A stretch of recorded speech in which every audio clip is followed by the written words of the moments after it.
link to Benny, wherever he is? Oh, I'm not able to. Right. The scripts keep freezing up on me. uh, all right. So, yeah. So this broadcast is about lies and egos. So we're just setting a couple of things up. Then I'll come back and do an intro on what it's all about. And I'm going to use a test case, a guy called Soccer, but I'm going to give him a link first so that he can come on in.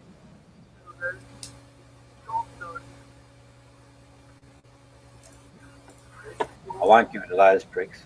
I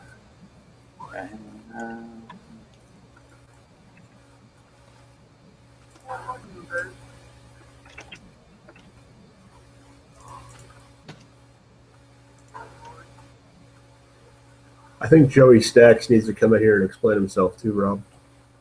Joey? Stackhouse. Oh, absolutely. Absolutely. He's been a right little hoa. I don't know who this is, and I will not participate in this drama any longer. These are real people that are being hurt.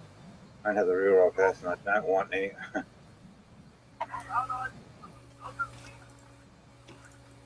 They should take their own advice. They're pulling that shit on sugar.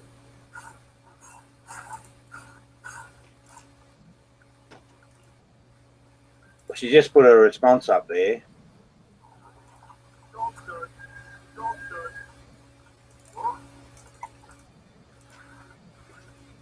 See, they've got her so manipulated that she's in fear of even coming in to talk to us because she knows the trolls will hear about it and they'll fucking troll her over it. Yeah. But I asked her to do that, though. I asked her to take the defensive posture. So I'm sort of glad that she's doing it. I just don't like to hear that she's thinking of leaving. And in her response, I don't see that she sort of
Hey, Dan, they're flashing about your friend's picture.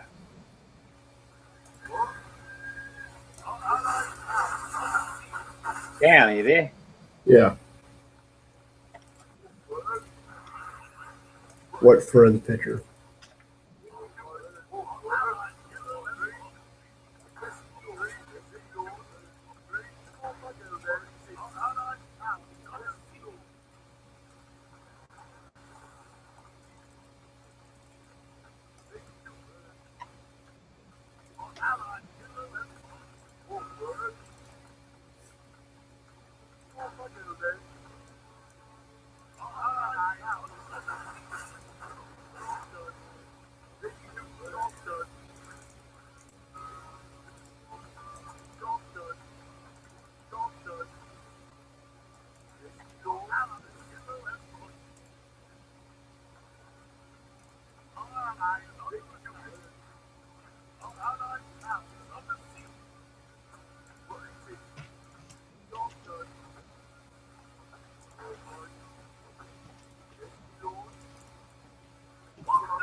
All right, where are we? We've gone like, oh, bloody hell. No viewers, so it's not much happening. Maybe that was because I was away. And we kind of need to have someone in to talk around, because we sort of got to the point where, I don't want to keep pontificating things. So I'll make an opener on ego and lies and that. But, if no one turns up, we'll just cancel it, I suppose. There's always tomorrow. What I'll do, so I'll do the opener, and then what I'll do is I'll just make a commentary about what's happening with playing with the trolls and where each state is up. So Cerberus is around. He's been given an opportunity to come on board, but egos being egos, he probably won't come in.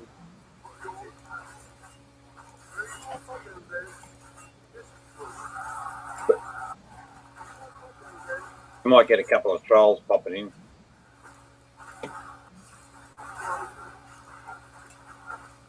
See how it plays out.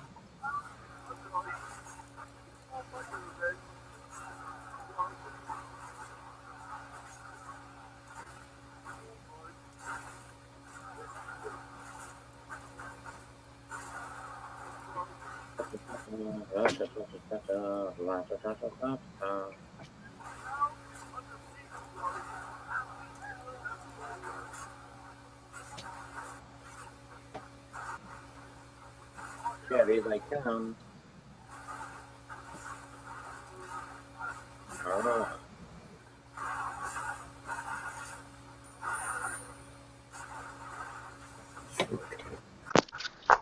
How is your echo? If I catch that prick, in time, I should be able to get rid of him. I don't know whether your reflexes can be quick enough to sort of catch him.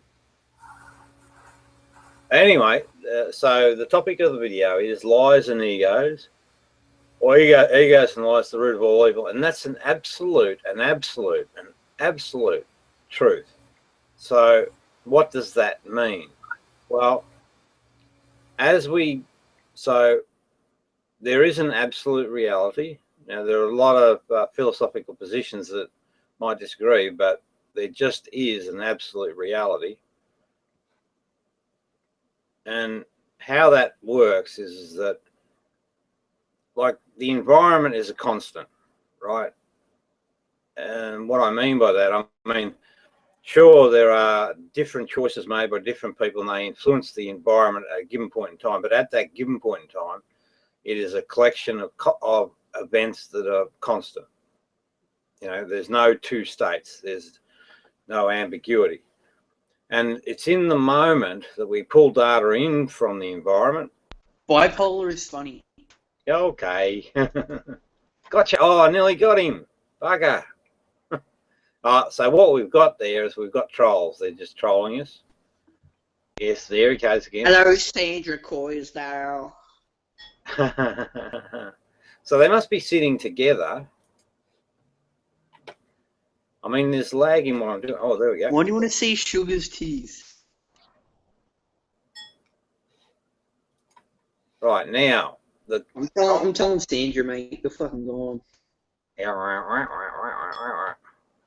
So this is part of their deliberate effort to... Let's see if I can get him this time.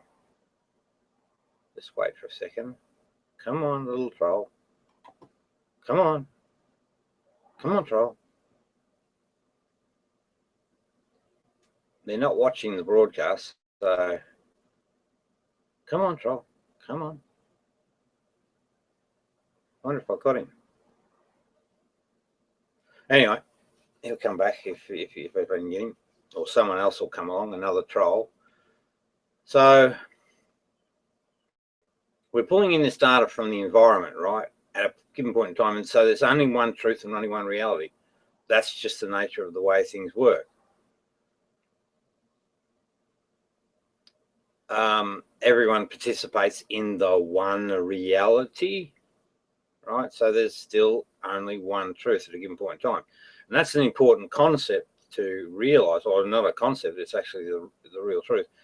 Really important if you're studying history, particularly history, right? Because that means that there is only one answer, one truth that explains a set of circumstances. It must always resolve to that. You could have a series of events, but those series, they have a unique identity. They're not two states. There's only one state, right? And then the collection tells the story. I learned that from my study of working out religions and how they function.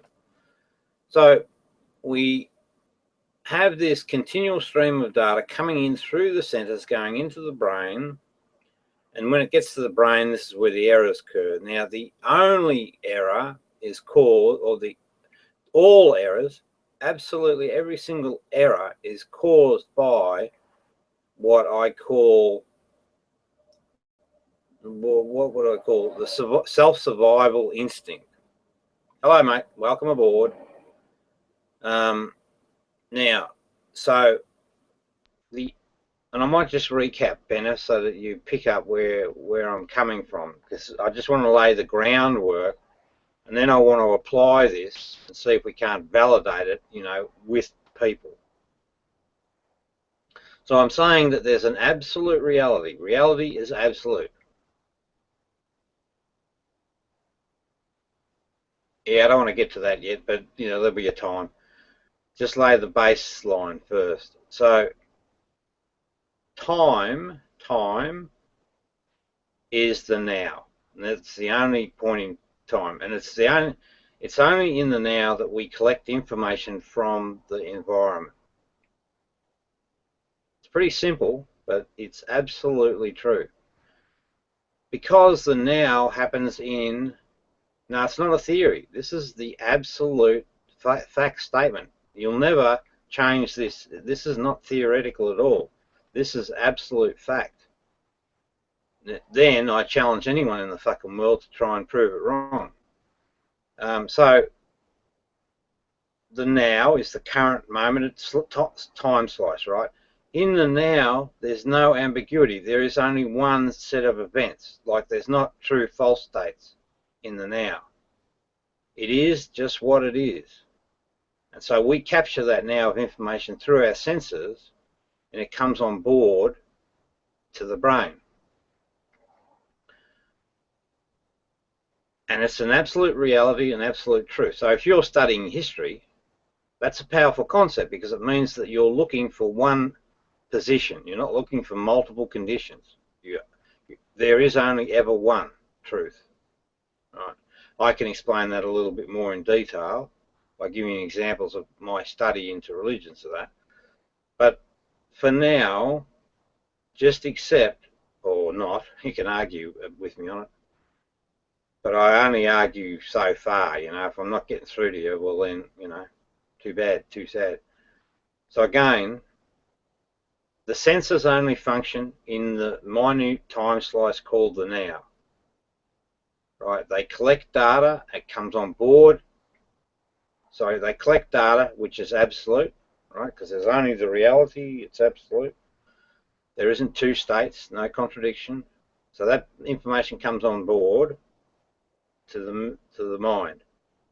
The mind is the place of error, perception, misinterpretation. And the only thing, there's only one thing that causes the misinterpretation. It's the individual survival instinct for the self.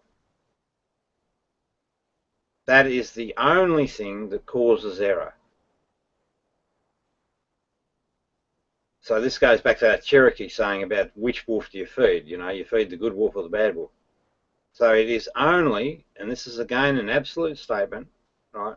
It is only that feature in the design of humans that creates the error. And what it does is that, you know, it's in a survival or a selfish sort of frame of mind or reference. So it's about providing advantage to the self. So it takes the input of data and it redefines it, repurposes it, and that's the creation of the ego. And what is the ego? It is a false interpretation of what's happening in reality. It's a false interpretation of what's happening in reality. So in other words, and this is the basis for cognitive dissonance, right? So you get stored in mind a false interpretation of reality, and it's based on the self. This is why. And so the collection of or it's created by this survival instinct for the self. That's where it's created. And so what you end up with is a collection of these errors. That is the ego. You correct those errors, no ego. You correct those errors, enlightenment. It isn't any more complicated. You can mentally play gymnastics all you like, but at the end of the day, you will always come back to this position, because this is the truth. This is reality. So now we know, well, now we can say what cognitive dissonance is, right? So the errors created in the mind, it's confronted with reality. Now remember that the error was created by the self, or for self-survival and self-advantage. That's what created the error, egos and lies. And it's incorrect in terms of reality.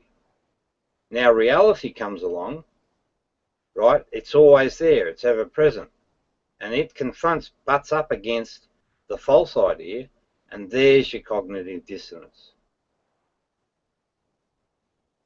There's your cognitive dissonance right there. And then when a person goes cognitive dissonant, right, a set of consistently common behaviors, because we're talking about instinctual designs and just the way that the human condition is. So it must follow, right, that everyone put in that state will exhibit the same pattern of behaviors. The pattern of behaviors are linked to what they call the fight-flight response.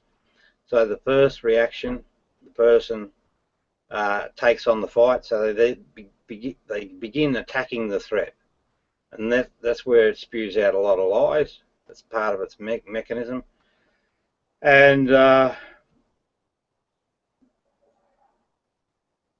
that's the attack. Now, if the person on the other end receiving it buckles under the pressure of the lies, then it wins, right, and then goes off, you know, happy about that circumstance. But if on the other end the person says, no, that's a lie, and consistency holds the mirror up, then the ego gets continuously agitated. It just does. That's why I'm able to control these people that are behaving badly, the trolls on the internet. Now, I wouldn't use this stuff just to annoy someone for fun. That's what they do. They use this stuff to annoy people for fun. Now, so that's the fight pattern.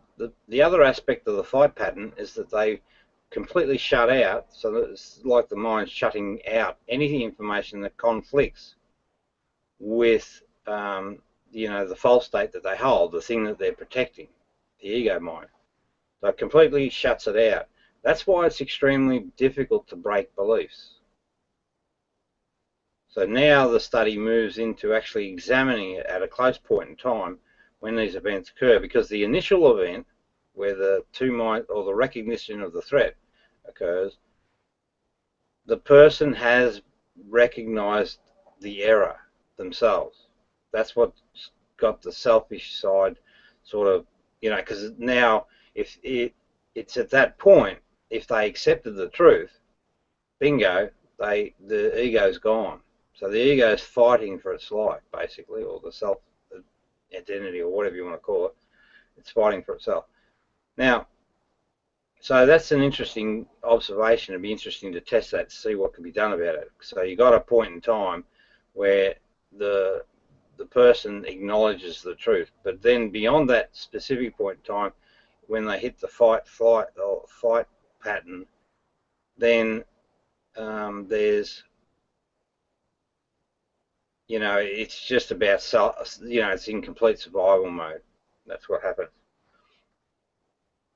You know, there's a few details I'm still working out, because if I had the silver bullet, you know, I'd go and wave the magic wand and knock them on the head and fix everybody straight away, but I'm not able to do that yet because I just haven't worked that out. So you've got the false idea confronted by the true idea. That's the trigger for cognitive dissonance. We then get into the cognitive dissonance. It's got, you know, it's got these signatures about it, right? So the signatures are that it sprays out lies, and it's very nasty, very, very nasty little attacks, and it gets progressively nasty. It shuts down on information that's related to the truth, so it shuts that out. There's a follow-up interesting behaviour where the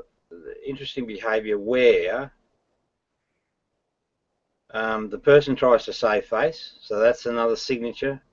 All these signatures point back to a false state in mind, right, that needs to be addressed for the human to be the full and complete human.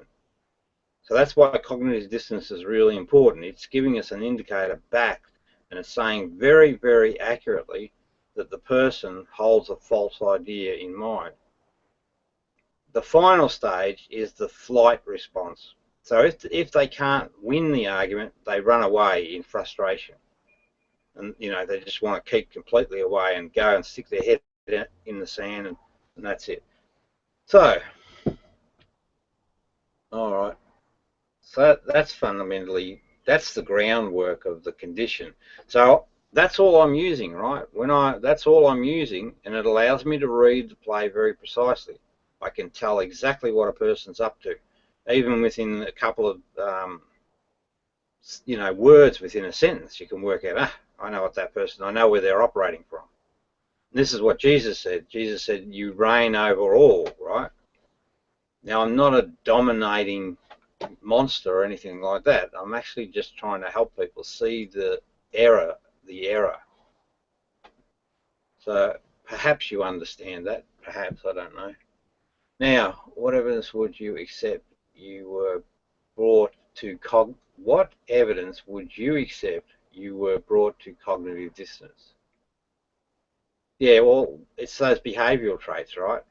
So if you produce those behavioral traits in me, right? Now, don't forget, I got a lot of things going on, so sometimes I'll elevate my tone to get attention.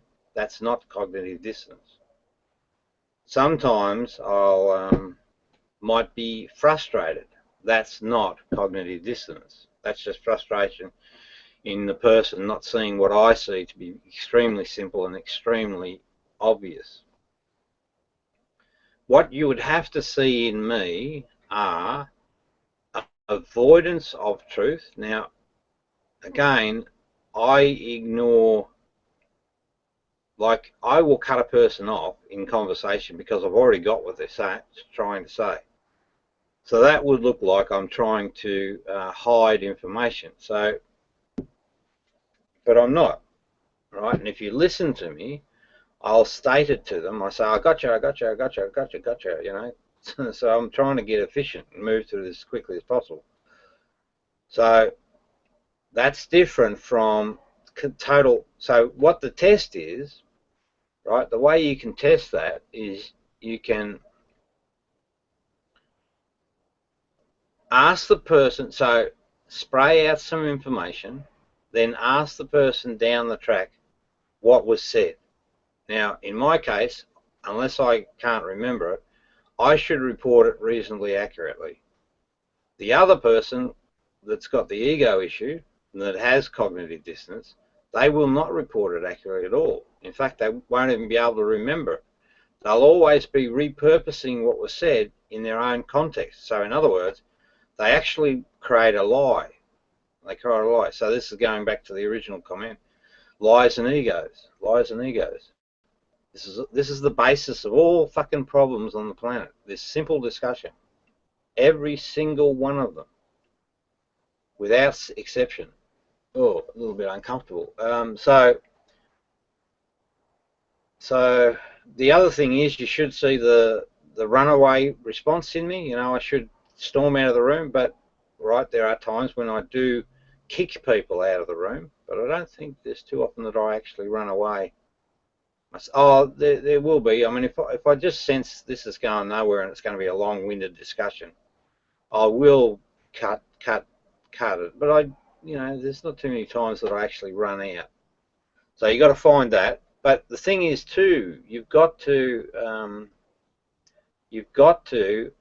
make your claim and then allow the counter person to say yes or no, correct or otherwise. And you have to listen. Because what the ego does is very good at spotting things that are, a chance or an opportunity to discredit the threat. So, and it's very, very creative. That's why we get the likes of this prick Mark. What's his name? Mark. You annoy me. Because that dude is, he's a dead set pervert, and it's all driven from the ego, fundamentally. Or, sorry, the self-survival thing. Not sure where I made that point, but anyway, so, except you were brought to cognitive dissonance. Yeah, but I don't. It's impossible. You cannot bring me to cognitive dissonance because I hold truth. Absolute truth. Everyone can get there. Okay. I don't know this dude. Oh, is this JD Kane? It is. This will be interesting. Down. And now, JD, I've got strict rules here. Hold on. Okay. Yeah, JD, I've got very, very strict rules of conversation. If you break them, I'll kick you immediately. Right? But if you settle in,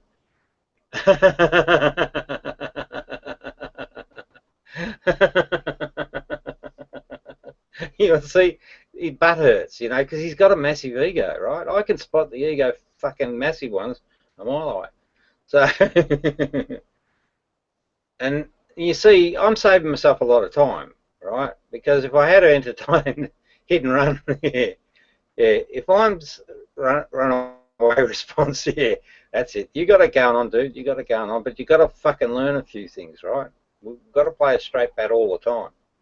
Don't listen to every fucking thing you hear. You got to learn to be a good bullshit reader.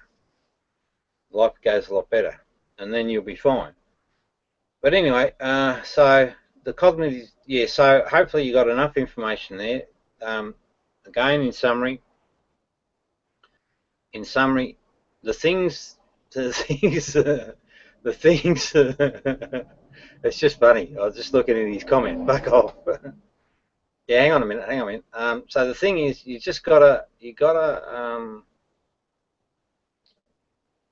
learn the way, how it's structured, how it works. And I promise you, it doesn't change. It's only about you learning it. So you'll never ever get me on cognitive dissonance. You can't. That's because that's the nature of it. Because I no longer have any false assumptions or false ideas in my head. I just know what reality is specifically and very precisely. Runaway response. I like that. But I know specifically, right, how everything fucking works. The thing is, mate, you get this thing down pat, you know everything. Or, well, I don't mean that by, well, you know what to trust and you know what not to trust. So I trust science implicitly as long as it's been verified and experientially validated. So, and you see that question, how old the Earth is, I don't give a fuck. What's that got to do with anything?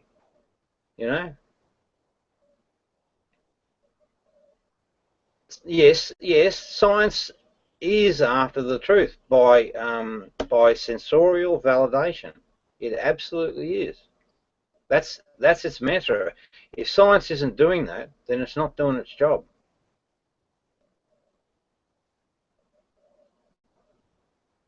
Who's that? After? Who's that? Oh, after, but doesn't claim to have truth. I don't understand. Oh, okay. No, I think I do, actually. I think I understand. Let's see if I've got it right. Yeah, okay. Well, you're talking about advancing science, right? I'm talking about science that's actually resolved things, right? Advancing science has lots of hypotheticals because it's not sure what the hell's going on. But once it works out something absolutely, then it's, that's science. I don't give a shit. I'm telling you the absolute truth of the whole affair. How it's expressed by other people, I don't give a flying rat's ass. But sure, well, reality is reality. I promise you. See, Jesus, what he taught was seek until you find, right? So it's about finding reality. That's the whole journey, finding out what the truth is. Once you find the truth, reality is reality, absolutely, and it's absolute. Reality is reality. And all we're trying to do is evidence this experience. Exactly. Now you're talking straight. Oh, sorry, experience is experience. Exactly. Sensorial experience, so what comes in through the senses is reality. It's like putting your finger into the reality pool, right? And what comes out is that reality. The only errors occur in the brain. And they specifically occur because of this selfish survival streak that we have in ourselves. And this is the thing that creates the faulty notional ideas about reality. And the job is to correct them all. And once you've corrected them all, you're enlightened. And how do you know that you still need to do more work? You suffer cognitive dissonance. No more cognitive dissonance, game over. Reality is reality. Experience is been in experience. What is true to been is experience. Now be careful. That's wrong thinking. Trying to bloody have your ego have a bit of a say. The experience, right, of reality is held in common. Right? So in other words, every person that experiences reality through the senses create a common truth. When you start to talk about how a person describes that experience, then you're at risk of making errors. It's a very important distinction point. I don't know if I'm saying it to match the truth very well, but what I just said is the absolute truth. How is it wrong? Don't know. The experience may be wrong to reality, but it is true to the experience. No, that's complete bullshit. Complete and utter bullshit. Where you're getting confounded there is you're talking about experiences created in the mind. So the mind's capable of creating experiences, and they can be false. A false dream, or dreaming about angels and devils, and this is what the Christians do. The Christians. No. That's an illusion. It's not reality. No, but it's still a created illusion. The senses are being knowingly tampered with. But it doesn't break the rules. It doesn't break the rules, right? Because we can explain, if we could get the magician to tell us how he created the illusion or how he conned the senses, which we can do if we hold a gun to his head, he'll give us that information. So we're still in the absolute realm. Everything's still known and explainable. But if we go to that magic show and we say, oh, and we do this in our mind, right? In our mind, we say, oh, that was real. If we're stupid enough. Or it's like when you go to the wrestling, right? Oh, that wrestling match was real. Then we've created the error and the lie. Do you understand that? So as long as we say magic is just a fake and wrestling is a fake, everything's okay. But if we say real, well, then we start to create a problem.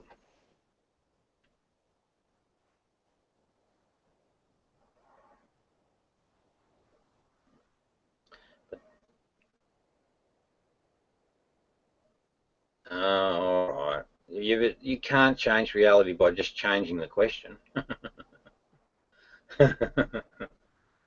So, but the experience of the event is what? It's your typing, different question, different question. I'm assuming that refers to the question above, but the experience of the event is still true to the experience, but just not to reality. No, you can't put truth. You've got to put a very strong fucking marker around what is true, and what is belief. So you've got to be careful with the use of your words. But the experience of the event is still true to the experience, but just not to reality. Nah, don't like any of that. Reality is a constant, right? We experience reality through our senses. The information comes on board. The survival instinct screws with that information, and we get a wrong reality. Well, a perspective of reality. But having said that, the reality itself does not change.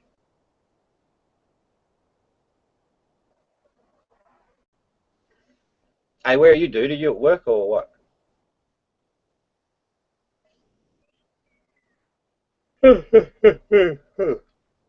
Lunch break.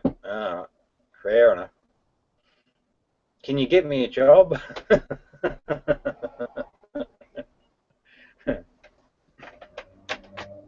Yeah, give me a job as well. I'm on the market for one. Yeah, get 2 jobs. I'm a fucking expert. I'm enlightened. I was an IT manager, and I'm an extremely effective project manager. Extremely effective. And Down's Down. You're going to fly out to Australia, mate, if you get a job. Yeah, I absolutely would fly to Australia. I have a degree in administration, and I also have credentials in, well, people are listening, credentials in information science, but whatever. If they're listening, fuck it. Yeah, there's only one view at the moment. But hey, we should take this chance, to sort of. That'd be good actually if you could come out here because we could hang around a bit together and stuff. So that'd work well. I'm 100% aware. 100%. Oh, and Down's a bit of a, I don't know. He's sort of at the alpha end of the genius scale, so we're pretty useful employees.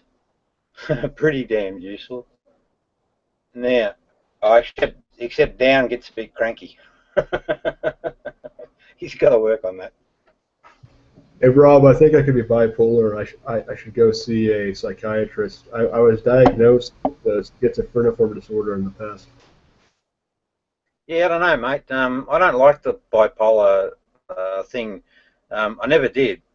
Sam, my daughter, right, she went out to Sydney and she was abused by. She went to a casino and they abused. Yeah. Consciously aware. See, that's what they mean spiritually of living in the now. Notice what happened. I'm talking to Dan. I'm still holding that conversation, but I saw your comment and I just turned my attention. Now I'm going back to Dan. So my daughter, right? She got physically abused. And how do I know that? Well, her companion was a nice young guy from New Zealand. Or he was a friend up there with her, and he told me that that's what went on. And so she was, they must have doped her or something. And what happened? She threw a sort of a fit, running around, and they took her to hospital. And unfortunately for Sam, they diagnosed her as bipolar. And I always felt, because I know my daughter, right? I'd always felt that because you know she's just very, very intelligent and was very bright and very happy person. So it was an instantaneous event. So I always felt that, you know, I really didn't like that diagnosis, and it's really had a very negative effect on her whole life. Promise you, right? We're still got issues that we're dealing with. Now, then what happens, right? I go through this bloody trauma with these trolls on the internet, and I get caught up in the system, and they diagnose me as bipolar. Now, remember, I challenged that classification, and I won. So the senior medical guy said, "No, Rob's okay," but I'm still on lithium. So what I want to say to you is, fucking avoid it. You should explore other things first. That would be a last resort, an absolute last resort. I'm just of the view now. I don't know, right? So I wouldn't have a fucking clue. But I'm of the view that these sort of conditions are based in the living experience. In other words, they're not chemical or physical. You understand?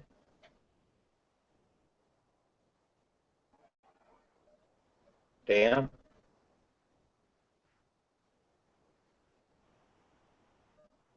Down. You're not kicking the cat or something. Oh, when you come back, you're probably thinking about it, so whatever. Now, what do you got here, dude? Do you know, Rob, out of 33,000 bits per second, the brain's process only constantly aware? Well, no, I'm 100%. Whatever, you know, I'm functioning at the max. And it's not like at the max and blow up or pop. It just means that I've got no errors coming on board. So therefore, I don't have all of the fucking bullshit issues that people with egos have. No, there's no subconscious shit going on. Nothing. Zero. Ego side, there's subconscious stuff going on. But when you clear that stuff, there's no subconscious.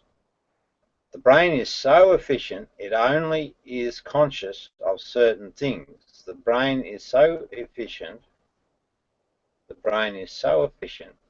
It only is conscious of certain things. Hey, Dan, are you there? Dan, I've got something important to say to you. Come back. Come back down. Hey, Bina, what I want to say to him, so if he doesn't come back, I don't know where he's gone. But if he doesn't come back, the important thing to say to him is that at the moment, Down thinks that he may be the problem. I don't think that's the true state. I think that the problem is every fucking one else, personally. And the way I can prove it to him is that when we conduct a relationship, you know, or communication, we're able to communicate quite effectively. And he's not put at any ill ease or any of that sort of shit. So that's an important message I need to deliver to you, Mr. Downey. And that's proof, I think. That's proof. So our relationship, the way we communicate, is proof to you that the error lies in the population, not with you. I wonder where that Benny got to. Must have gone off doing something else. So the brain is so efficient, it only is conscious of certain things. Nah. Fully aware, fully conscious, no fucking subconscious. This is evidenced by cognitive science. Yeah, but science is evolving. I don't think they're there yet. But if they want to spend some time with me, I'll fucking get them there in a quick hurry. Rob, have you heard of locus of control? No, I haven't. What is it?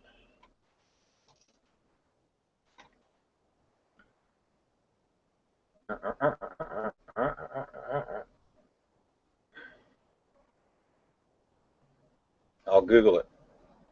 Down. Down. Did you go go gaga? Captain of my own ship. And that's what we can all be. We can all be captains, and that's the spiritual stuff. I mean, you'll find that written in spiritual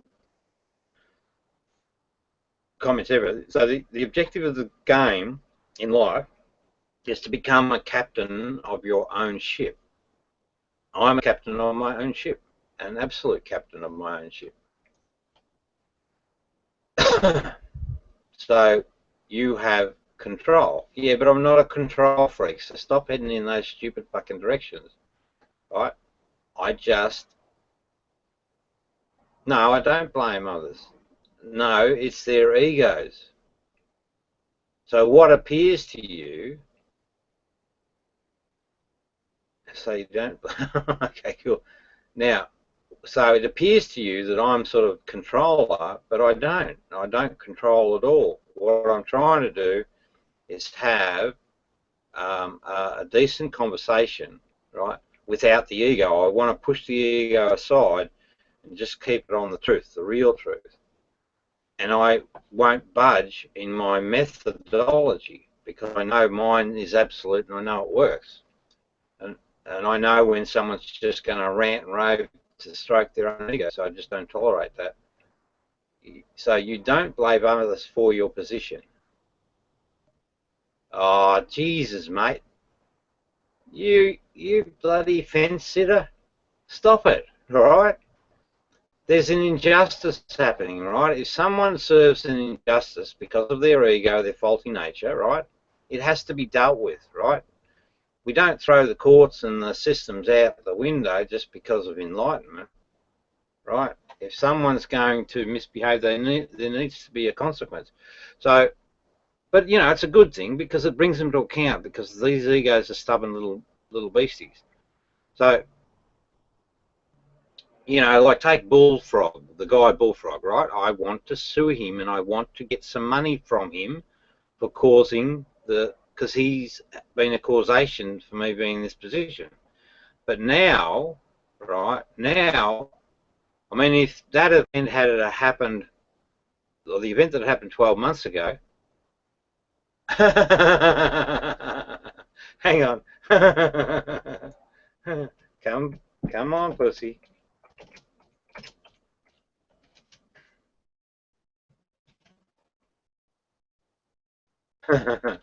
JD Kane is whinging, having a whinge fest.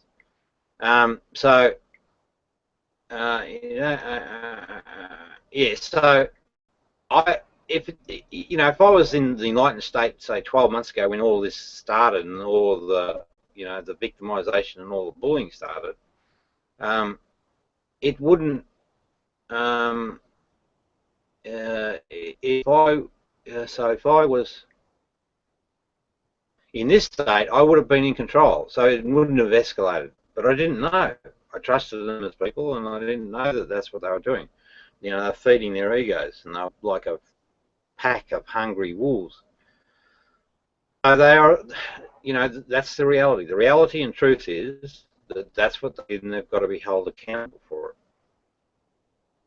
That's only just, and kicking the pants doesn't hurt anyone. But I mean, for me, I hold no grudges. There's no grudges or any of that sort of shit. But I just want to bring them to a form of justice. But also on the justice point, the justice is built in. That's the way this works. Karma is actually a very, very, very, very thing.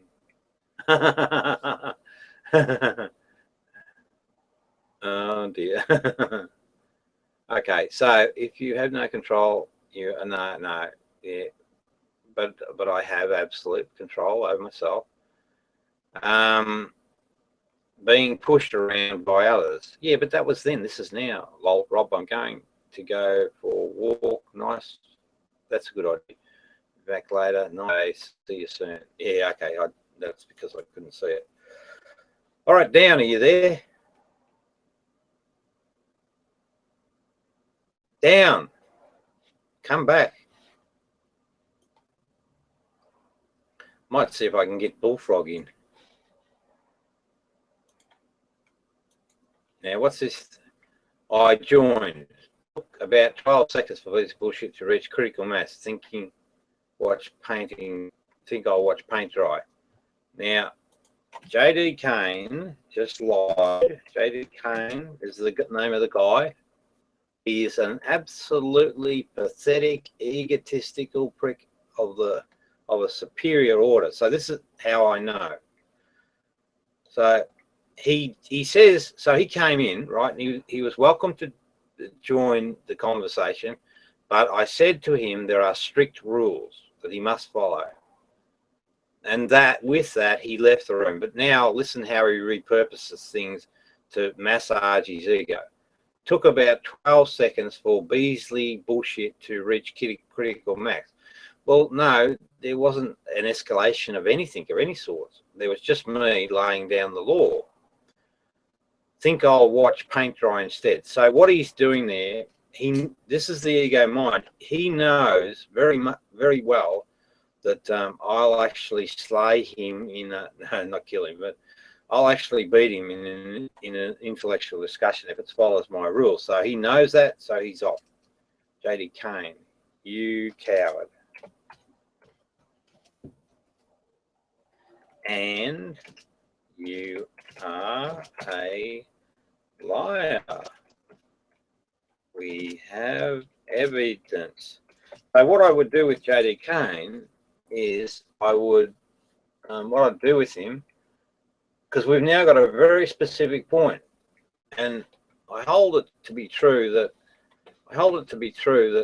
if you have a very specific point, in other words, one point, you can break the bubble. So you don't need diatribes. And this is massively, massively, massively important for human communications debating, right?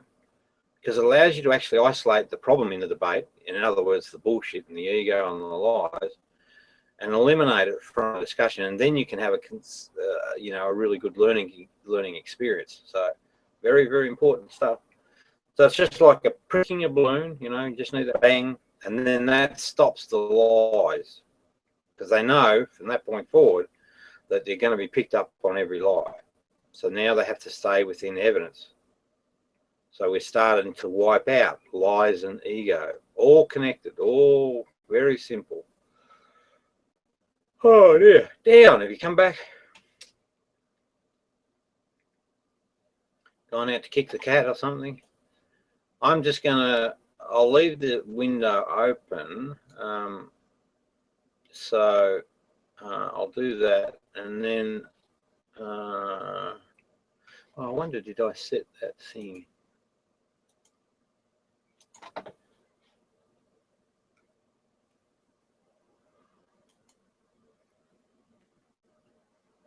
Oh.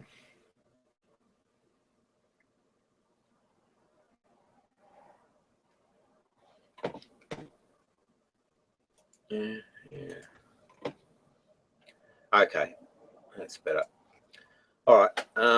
I'll just be talking about what's happening with the trolls that are under my control, and we'll see what happens. The objective now is going to be to see if I can get some of them in. So these are people with egos, and I want to try and show them specifically what that means.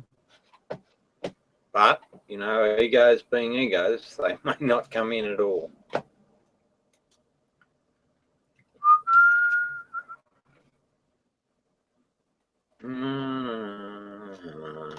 All right, now we've got this guy Bulldog, is a bit of a pervert on the internet.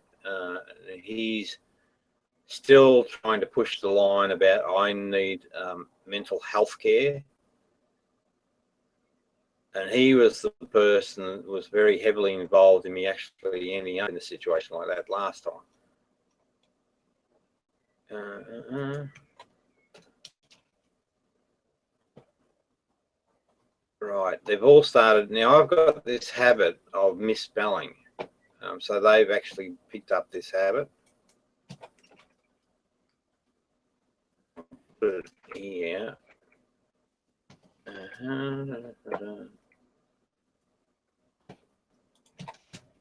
Now, what they've done is they've confused people because they duplicate my account. I wonder where Benny is. And they're basically saying that, you know, this is false, Rob. Don't go in. It's a troll account. When in fact it's not. It's actually my real account. So that, you know, they might be effective in that strategy, but not forever.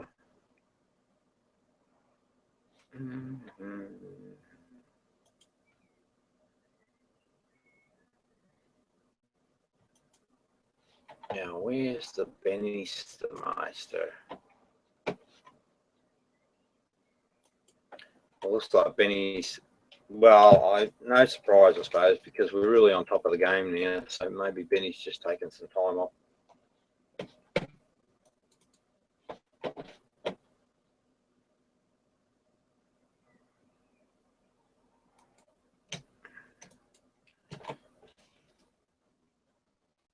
I wonder where that sneaky Cerebus rat went to.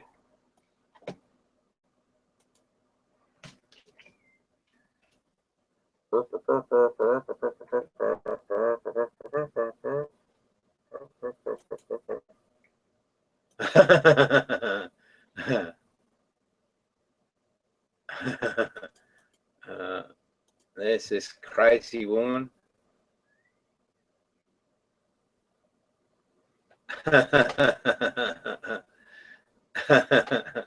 No, fiction fighter, silly girl. You should drop by. You should drop by and have a chat. We could clear a lot of, you know, bad blood or whatever you want to call it. But again, that's up to you, dear.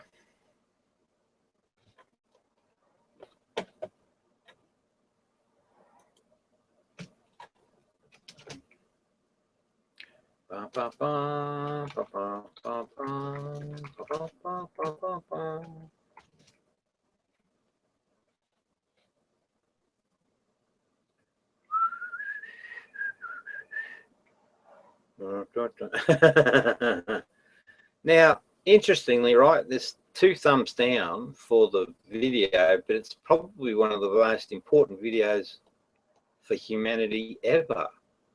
Work that one out. Oh, well. I must actually get the link for that. So that's actually the link there, I guess. So share. All right, there we are. So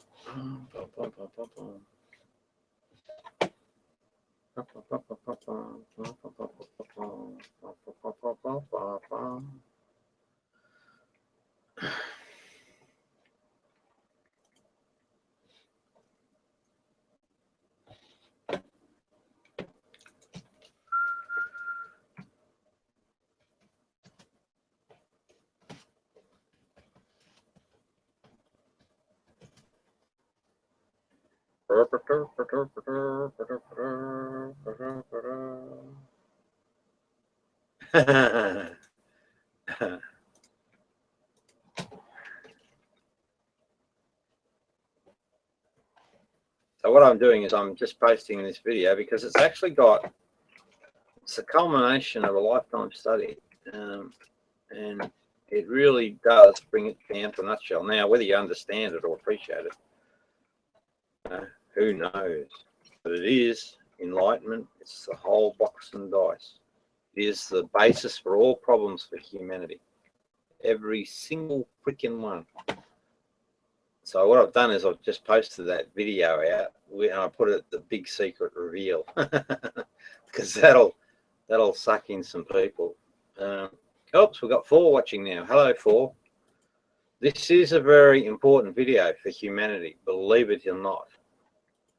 It is absolutely important. So people can understand what I'm trying to convey here, right? Because this is the spiritual reality defined specifically. It's the cause of all problems on the whole planet. You know, when you talk about human civilization. Now, you might choose to not believe that, but I promise you it's absolutely true, and I'm very, very, very happy to defend that position. Hey, down. Are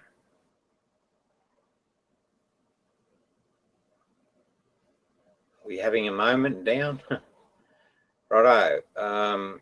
Anyway, so back to the troll patrol. So all I'm doing at the moment, because we've got bugger all in, was you know, it's really this video is the optimal position on enlightenment, spirituality, everything. So if anyone's interested, have a watch of the video and then come and have a chat if you want. You know, if you think it's wrong, come and have an argument with me. But you must do it my way. You must. Oh dear. No egos allowed.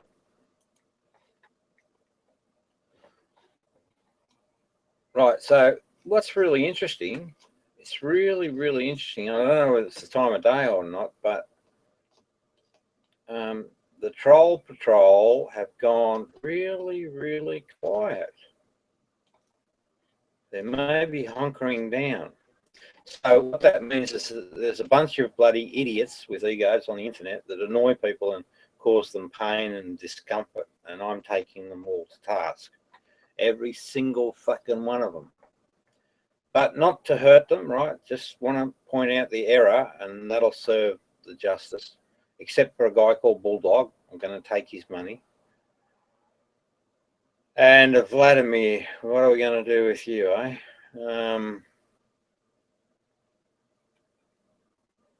Oh, and a guy called Jello. Well, I need to do something significant there. Oh, and a guy called Cerebus. Oh, God, the list is growing. The list is growing. Oh, what happened?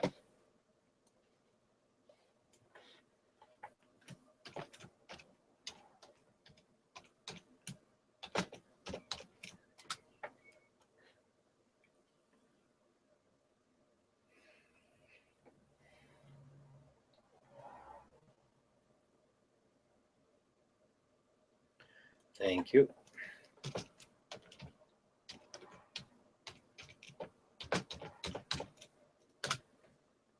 Okay. Just locked myself out.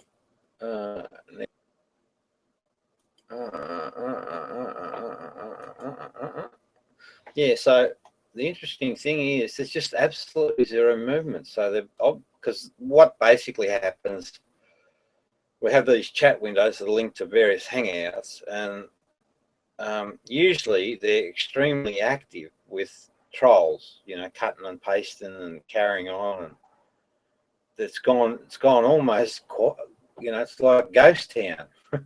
So I'm interested eventually, but I'm interested in what they're up to. Down? Are you there? No. I got nothing to report on the trolls. They're just they've all gone. They've hunkered down. So what I might do, mate, is I might just call it a day, or for now. I'll come back later. I think I'll just go do something. They're probably in war council or block me on their thing. And that's the nature of the ego, you know, fight or flight. So they might have chosen flight, realised that they were just up against too much competition. It's one against about bloody 20 of these people. So being enlightened is a good thing, you know, it makes you strong.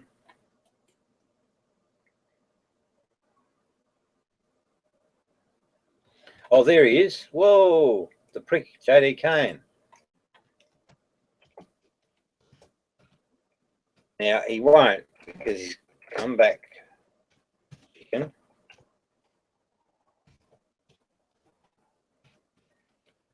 Yeah, he just ducked away again. Oh, he's asleep.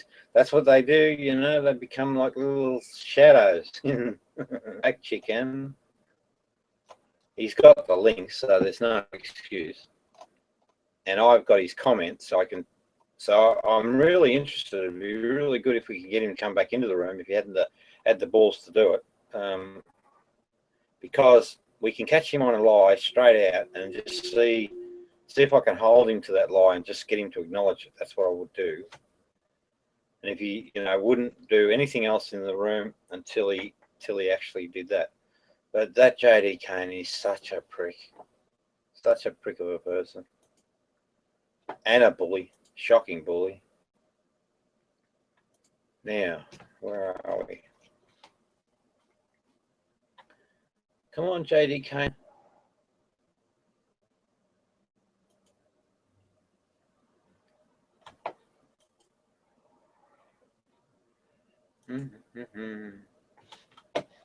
Benny.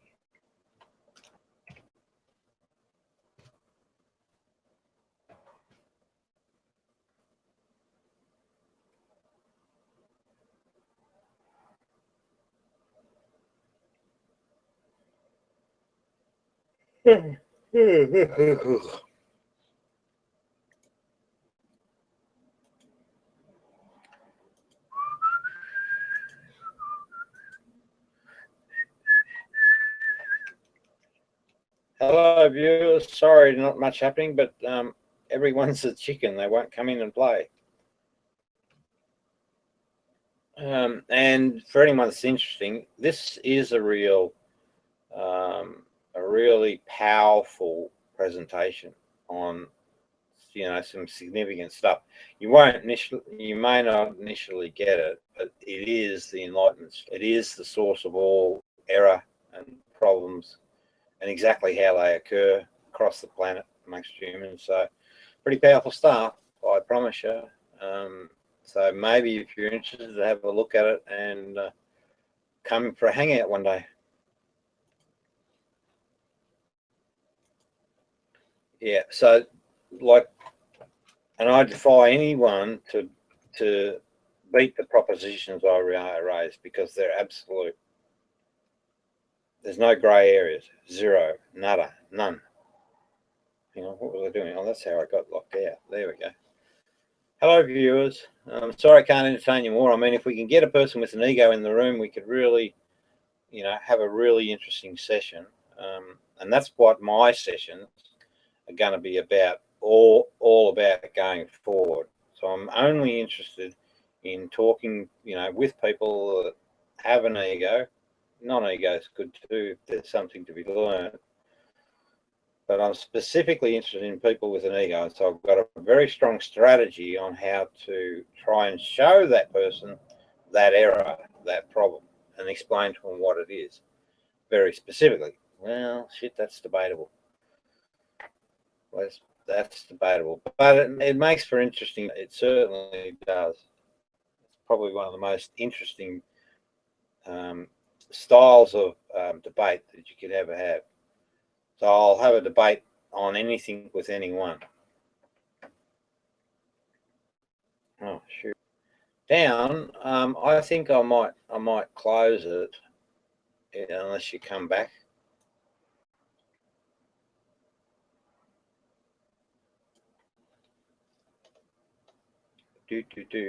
And it's important, Dan. We need to speak about this bipolar diagnosis. I've got something to share with you on that, if I remember. Okay. Oh, here we go. Hey! Unless you come back. Is that you, Benny? What are you doing? This is Benny, people. And it's important, Dan. We need to speak about this bipolar diagnosis. I've got something to share with you on that. If I remember. Benny. Okay. Oh, here we go. Hey! Is that you, Benny? What are you doing? Yeah. Stop it, Benny. Stop it. This is Benny, people. And it's important now. We need to speak about this bipolar diagnosis. No, No, it's only since you come into the room, dude. Benny, it must be you. But you. Oh, hang on, I know what it is. I know it. Hang on, I know what it is. Wait. Is that you, Benny? What are you doing? Yeah. Stop it, Benny. Stop it. This is Benny, people. She's she's got me here to speak about this bipolar diagnosis. No, it's only since you come into the room, dude. There we go. That was me. Sorry. Apologies, Ben.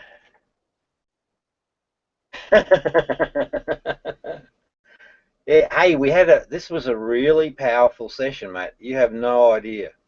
Oh, brilliant stuff. You know, just really locking it down.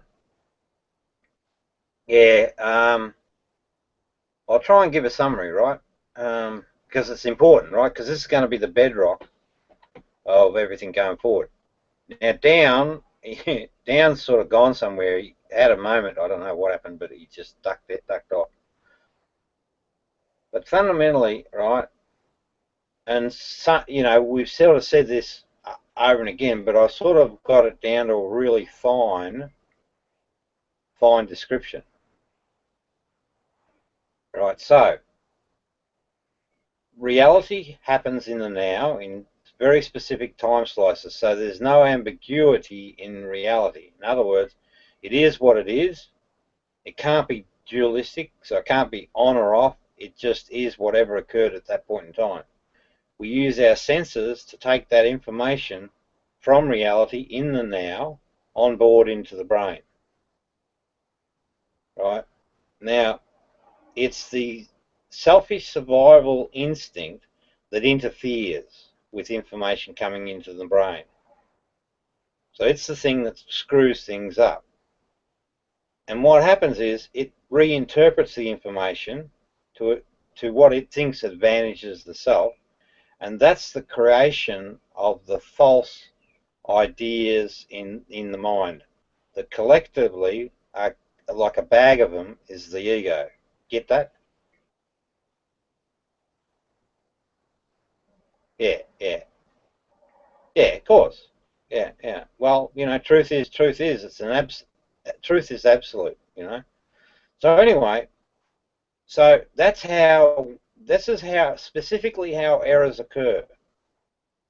This survival. So if you could cut out the survival instincts, you'd have peace. It just would. But that's just not the way we are. Well, so the selfish survival instinct. If you could get rid of that, you'd have no errors in mind, and therefore you'd have no, you know, this thing called ego. So I'm kind of thinking as I'm talking to you, Benny, maybe we need to change the terms up a bit so that they're less offensive. Because the term ego, you know, offends people. They think, oh, what? I'm a bad person? You know, so I might have to think about that. Come up with different terms. Right, the owner. What did she say? Yeah. Well,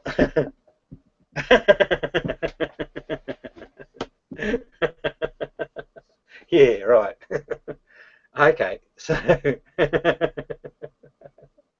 oh dear, mate, you never laugh as much when you're enlightened, do you? Or as well, so it's a good laugh, right? It really lifts. It actually, you know how they say laughter is the best medicine?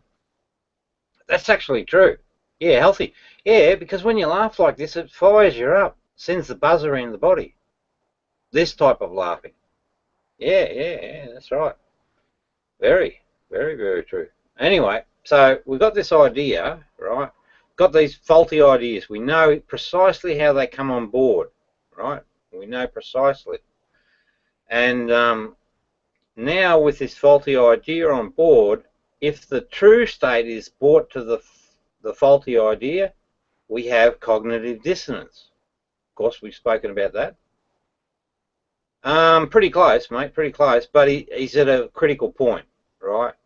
And, you know, that's probably something for us privately. Oh, yeah. Well, I don't know. He just went quiet. we were having a deep and meaningful about the key issue for him, right?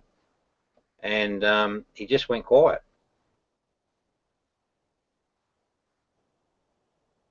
So I don't know what's happening with him, but I suspect he'll be fine. J.D. Kane, you know J.D. Kane? J.D. Kane's, yeah, mate, he's got an ego the size of a truck. Right, and Benner was here. We sorted out things, so Benner's back on board, I think. Made him apologise for his, telling fibs. Yeah, I know, mate. I know. He came in for a second, right? You know what he did? I'll show you exactly what he did. This is the ego at work.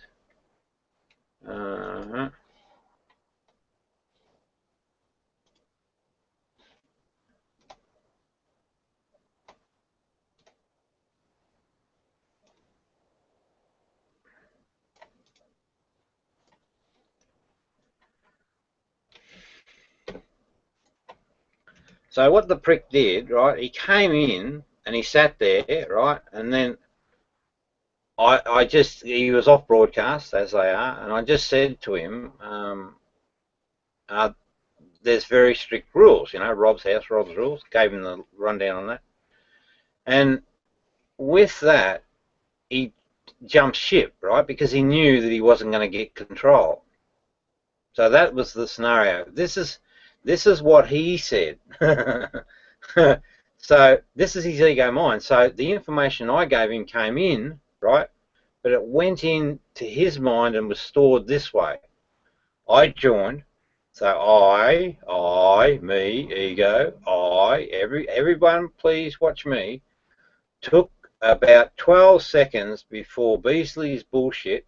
So in other words, he didn't fucking listen, but in his mind, it doesn't match his thing of reality, and he's got an ego butthurt. So he repurposes it. So Beasley's bullshit to reach critical mass. So he's trying to suggest, yeah, okay, all right. Am I going on and on? Yeah, I do get into the detail, do I? And I shouldn't, Benny. But you get the point. Yeah. Oh, okay, go ahead. No, go ahead. Yeah, so Beasley's to reach critical mass. So he's framing it like he's almost like he's got some influence, or some say in the proceedings, think I'll watch a paint dry instead. But that was the flight pattern in cognitive dissonance. So the other thing we spoke about too, Benny, was that cognitive dissonance has a longer span. It doesn't have to be a short thing. So it can occur over a period of time.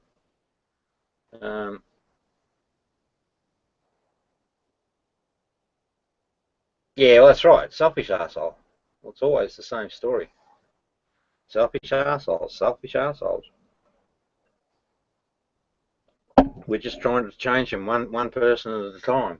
Change these selfish arseholes. Fiction fighter, Friday. Come in, friction fighter. You'll learn something. I promise you. Now, yeah, so friction fighter was floating around as well, as she does. That's the funny thing, these little ego monsters, they, at certain stages in that process of cognitive dissonance, they buzz around like little bees, around honey. Because the ego wants to win and wants its idea to dominate. Really? Is that true? I shouldn't question, should I? So I thought Brett Keane was an old dude. Old and silly. Oh, okay, yeah. Okay, yeah. Ego infatuation, not love. Yeah, well, she is that type of person. She's really needy. needy. And she doesn't have to be, you know. Just wake up, she'll be fine. I tried to wake her up bloody last time I ran into her. Stupid thing kept pushing me away.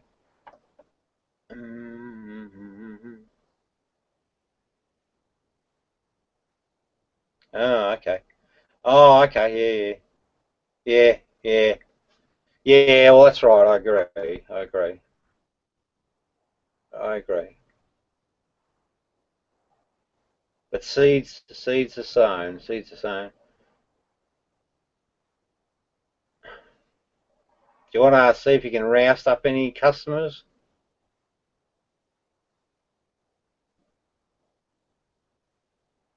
Oh, Benny, I was just going to say there's a different pattern out in the troll patrol. It's like it's like a ghost town, so they're up to something.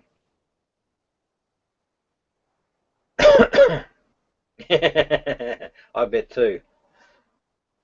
Hey, yeah, we could with our enlightened statements, we should take up gambling. We should do quite well at it. Just got to pick the right things to gamble on.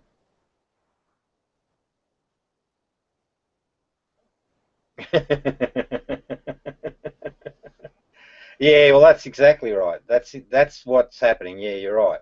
That's right. Yep, yep, yep, yep. Exactly. Precisely. And we are the precise ones. So it'll be interesting when they come back to see what little nuggets they're going to drag up now. Everything else has failed up to date. Everything. Oh, and I tell you that Mark.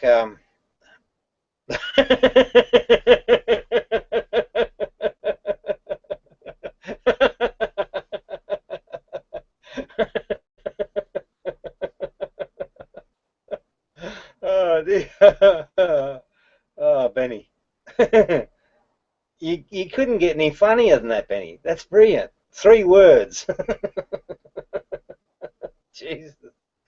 Oh my goodness. Yeah, like to move them off a cliff sometimes. Yeah, like lemmings.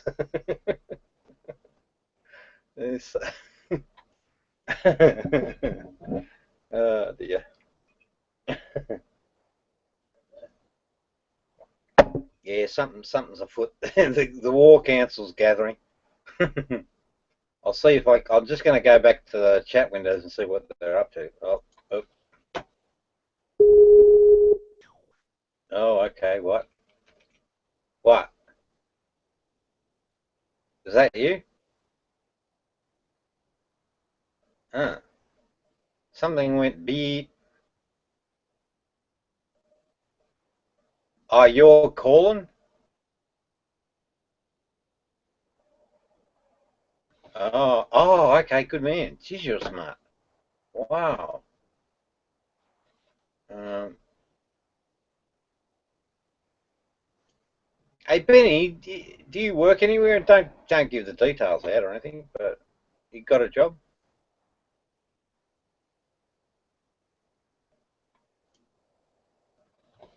Yeah, I would have thought so, dude. Would have thought so. So do you get lots of money, or you don't probably care? You know, it's just feeding the. Yeah, yeah, I understand that. But shit, mate, I tell you, we're the type of people that could earn bucket loads of money. It just doesn't matter, does it?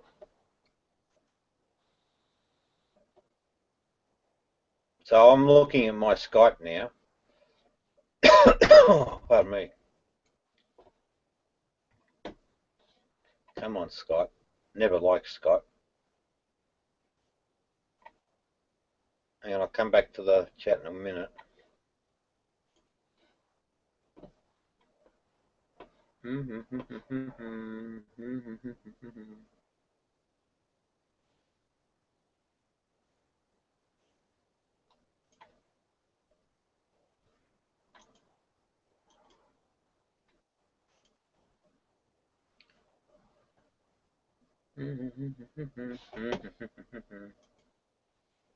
Okay, well, people with high IQ are not the wealthiest. There you go. Yeah, well, that's right. That's right. That's true. That's true. Because, well, see, well, that's the thing you notice when you're playing with these ego minds, how rat cunning they are, right, to getting their agenda, and they're obsessive, right? They push quite hard. That's why they sort of get their way and bully. So now, because we understand these dynamics, we can explain all those fucking behaviours. It all comes back to that simple construct of these two survival strategies in the human. It explains just fucking everything. Yeah, yeah. Well, that's right. That's right. Because it's feeding the ego. It's about serving the self and making the self, attaching all sorts of trinkets around the self. Hmm. Yeah. Selfishness, yes. Feeding the bad wolf. All fits. The whole story. Everything fits like a glove. So wanting more. Yeah. Yeah, but that. Another word for that is greed. And if you go back to the two wolf stories, one of the features is greed. Yeah. So it's all. It explains everything.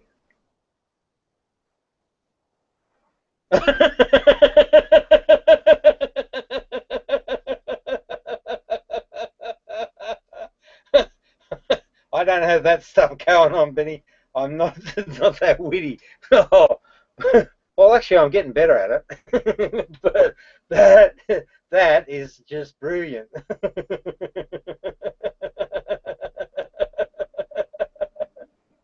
Oh dear, oh dear. Oh my goodness. Actually, I'm going to copy and paste that, and I'm going to put it in the chat windows, and hopefully someone picks it up. Oh dear. I wonder if Green will ever come and talk to us again. I'm sort of not sure.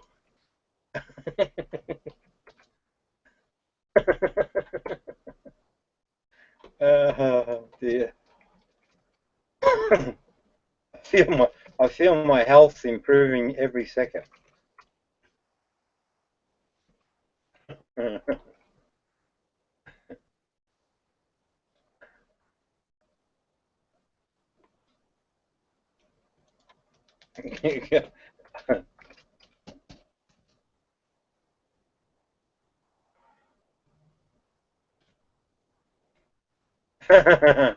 The bulldog, old bulldog, right? He's chained. He's chained to the wheel. That poor bastard. So now I make him dance. Dance, Muppet, dance.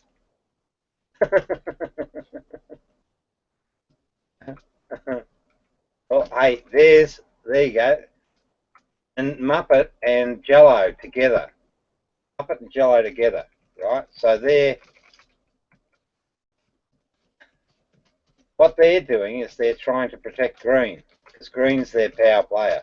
If they lose Green, they're screwed. And they know it. Oh, Benny, that was just so brilliant. Bulldog's coming off his tree. See, that's the thing, Benny. They spot the threat, and then they go off their tree. That's cognitive dissonance. They spot the threat and they go off the reservation. Hey? They spot the threat and they go off the reservation. Well, what happened, dude? Hey, how you doing, dude? What happened to you? I'm in and out. I can't stay by the laptop all day doing stuff. Oh, okay. I thought you had a breakdown or something. But Benny, right? Benny and I'm getting better, but Benny's just brilliant, right? We were talking about egos and lies and stuff like that, and he came up with greed, greed, soul sufi, right? Do you get that? Yeah. It's fucking brilliant. Now, the thing I wanted to mention to you, right, was I hope I can remember it. So, yeah, so I was just saying, I don't know whether it was with you or not, but I was talking about my daughter, and you know, she got diagnosed bipolar, but it was actually, I think she was actually raped. You know, that was the true event, but the diagnosis for her behaviours, right, was bipolar. Now, don't draw the inference that there's a connection in the family, because I promise you there's not. But that's what happens. I had my episode, right? Sheer frustration built up from these bloody clowns on the internet, built it up. That was then diagnosed as bipolar. So now we come to your condition, right? I think it's sheer frustration because of your intellectual capacity and your understanding of reality, right? I think that that's the thing that is the original point of view. So if you can move up to the enlightened position, I think that that may well solve your problems. Hello? Hello?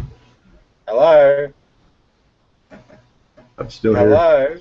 I'm still here. I thought, well, what was the banging? I'm listing some items right now online. Oh, all right. So can you multitask, can you? Yeah, that's what I do all the time on here. Okay. I don't. I can't. All right. Just can't. I'm usually So, working. I'm usually working when I'm on here. Sorry, go ahead. no, I was just going to say, you know, this whole video, this discussion has been probably the pinnacle of the whole journey, right? It really lays out everything quite succinctly, you know, if you know what you're looking for. So I was just thinking, you know, we should, what do we do with this?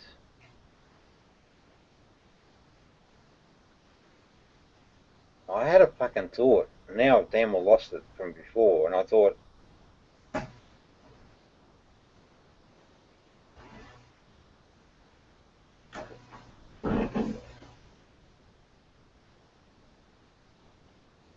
so the ego, anger comes from the ego, as does lie.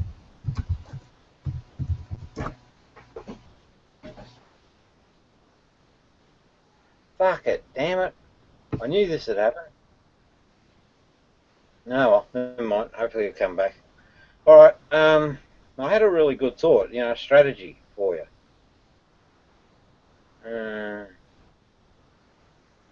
Damn. Anyway, so what I'm doing now, just stirring Bulldog up. Oh, yeah, so with Bulldog, what's happening now, right? So I took that greed soul Sufi, because I thought, this is brilliant. This is going to shake Frank up a bit. I started posting it across the windows, and the trolls have been really quiet, so they're hunkered down doing something. They're in council, stroking each other's egos. And so what I did is I put that in the chat windows, and of course that sent, because Bulldog saw the play straight away. So this is the intelligence of the you know, the mind at work as well, but it's servicing the self, the ego. And so what he's doing, he spotted that and he thought, oh no, if that gets to Frank, we'll lose one of the alphas in the pack. So he's gone off his tree. So that means, and this is the subtle brilliance of Benny, just picking it up in conversation, and it just, you know, everything ties together. It just works. So, lol, yeah, all good.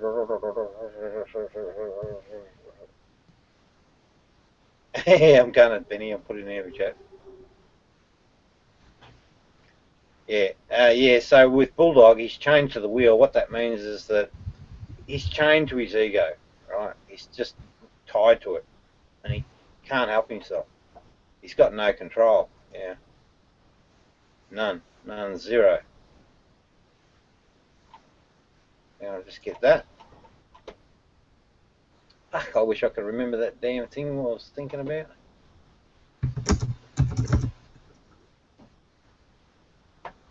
Oh, hey, Brother John's there.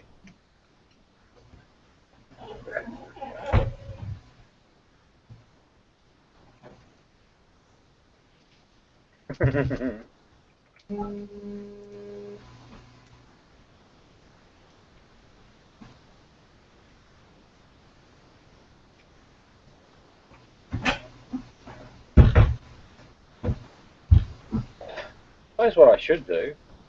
Actually, that'll stitch him up. I can't get a Word document. Yeah, Benny. Hello, Benny. Hey, Bulldog, Benny. Benny's there.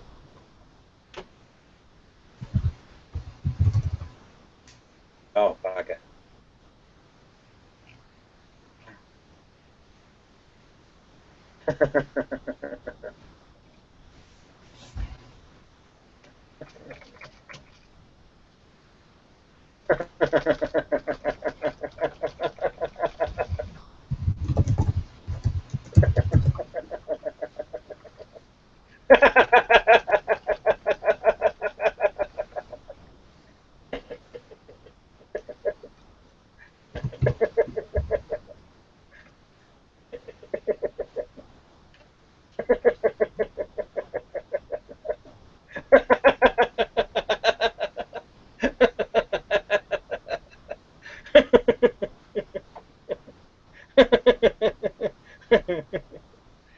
I hope he doesn't have a cat.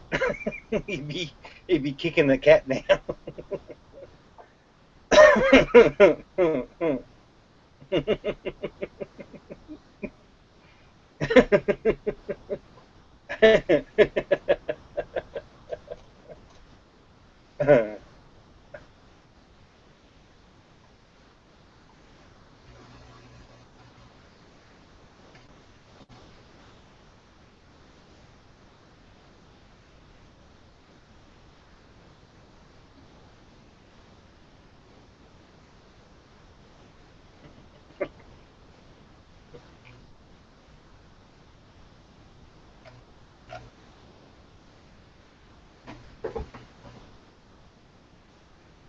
Now I'm gonna give you a hard time.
That'll do.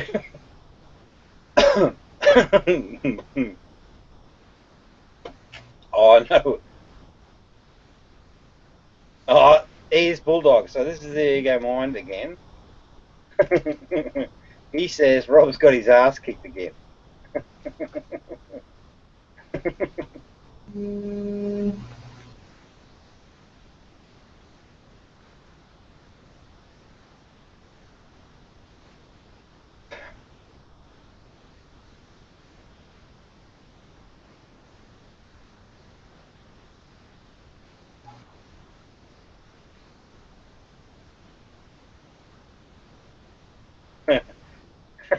Benny, he's coming across the chat window.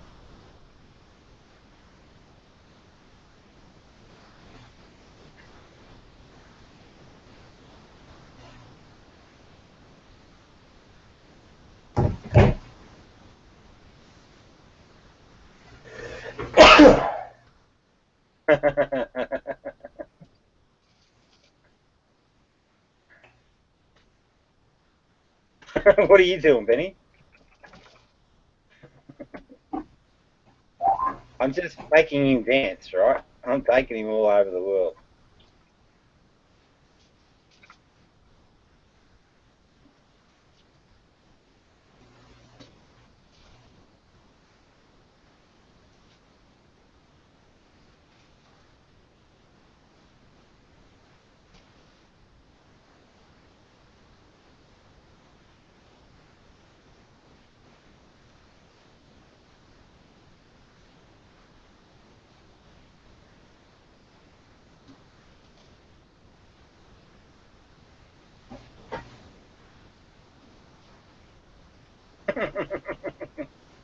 Oh,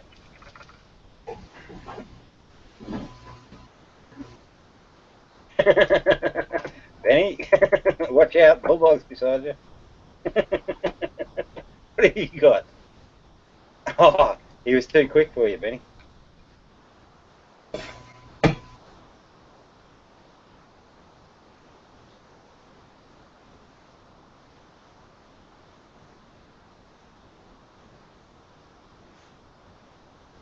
That's enough of that.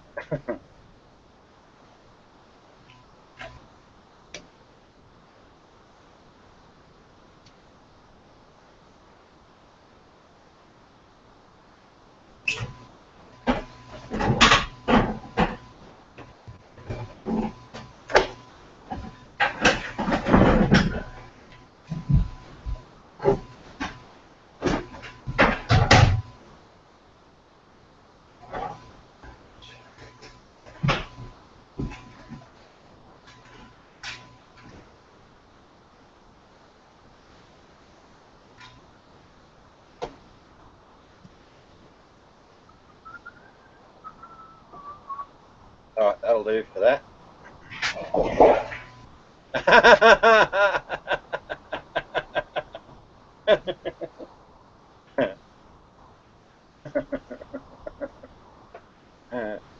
Yeah, so, with Frank, he had an ego from the start. You just could tell. I saw a kookaburra on my walk. Oh, okay, mate. Very good. Very good. Yeah, love nature. See, Benna, what it's all about. So, then Jesus taught me this one, the real dude. What it's about is it's all about nature, the nature of things. And what you're trying to do is understand the nature of things, and then you abide by the nature of things. So, by nature's design, we have two survival instincts, right? And when we get that shit, that's the way it works. And we love nature. We just do. This is built into us, hardwired. That's why when you go for a walk in nature, you feel these feelings of joy, like authentic joy. It comes from the good walk.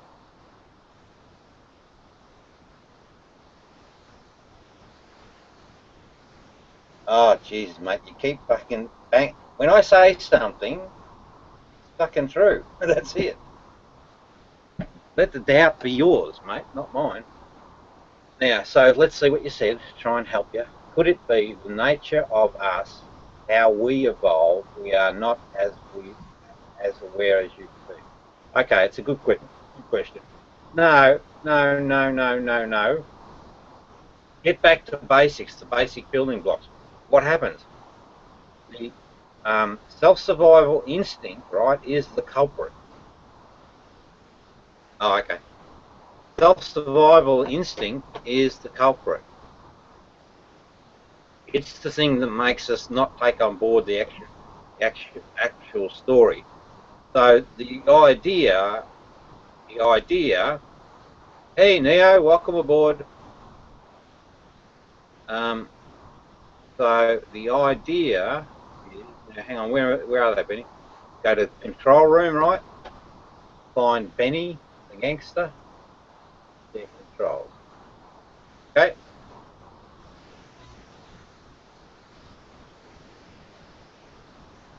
No, I haven't, mate. tell me what it is if you like. But I'll tell you whether it's fucking right or wrong. Hey Neo from Benny. Watch Benny, Neo. He's an enlightened one, just like me. What are you thinking? I'm just trying to think. You've obviously got something in mind, haven't you, Benny?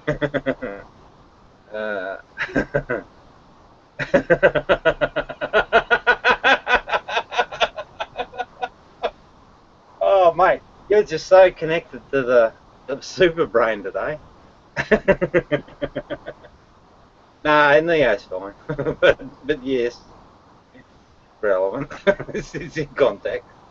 Oh, I'm connected to the Matrix. I love it. Yeah, that's right.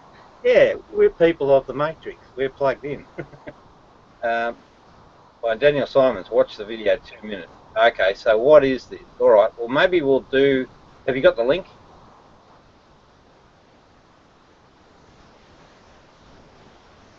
I'm fully aware, 100%. Benny's fully aware, 100%. What are you trying to say? The, you know, I see the false agenda, you know, so if I spot it, you know,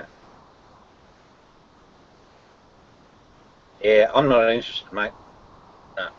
Get a summary of it or something, and then we'll talk about it. Having such a good day. No, okay, all right, good. Well, that's it. We're done. Neo, what do you want to talk about?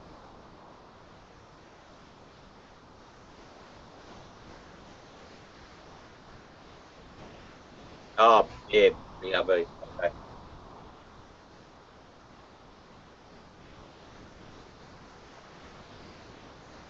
No, you're not listening, dude. That's you, right?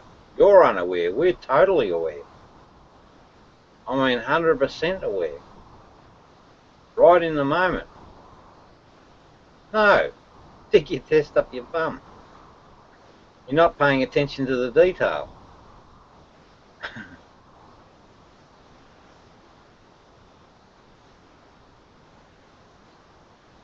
What's you got broken, Benny? No, no, that's just your ego because you don't like the fact that we're enlightened and you're not. So you're struggling with that. So I know that, and I'm spotting the error. What you're trying to lead me to a false assumption, right? But I'm not interested. You want to try and prove a point that you believe to be correct, and I already know it's false. I just do. And we got Benny here; he'll confirm.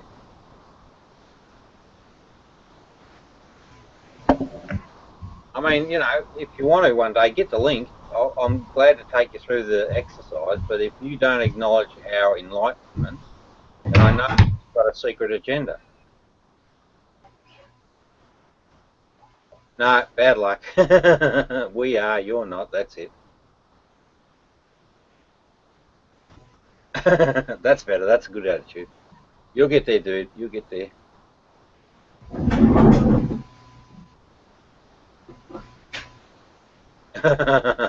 Poor Neo, having problems with his equipment. Yeah.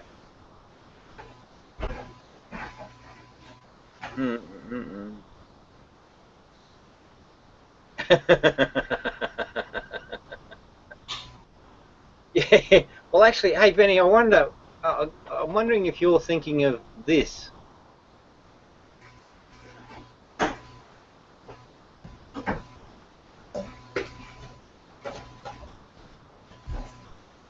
You probably are. That.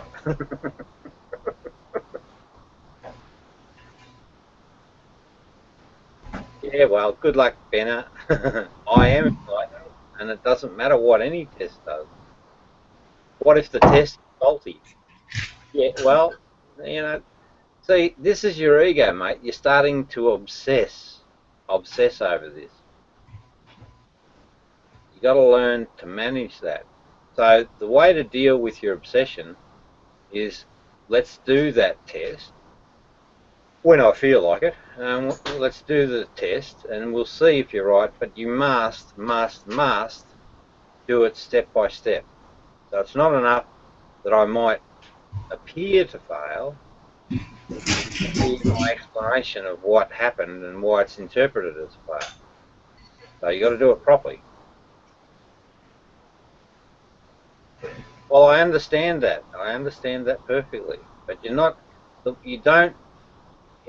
proving that the master's faulty doesn't serve any purposes. It might be wiser that you pay attention to what goes on around you and decide, well, yeah, those guys seem to have something going on.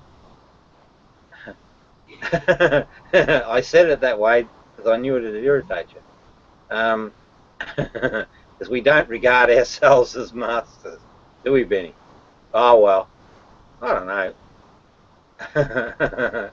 Well, if you're irritated, that's a good sign. That's cognitive dissonance. So what's happening is, if you pay attention, you'll learn as you're going along that these simple principles actually are foundations for all of life. All of, spirituality. Yeah, that's right. Benny said it best. We are masters of our own mind, right? So we're not out there to be a master of people. Not at all. We just want to help people. Oh, well, that's what happens with egos. The issue is if you're seriously having an agitated state, that's an indicator that it might be cognitive dissonance. Might be. Oh, okay. But it's an indicator that there's something that you hold to be true in mind, and it's absolutely false. Your job is to find that thing and replace it with truth. Yeah, claim. Claim. No. I think the first one's right. Freudian slip, dude. Who's doing that?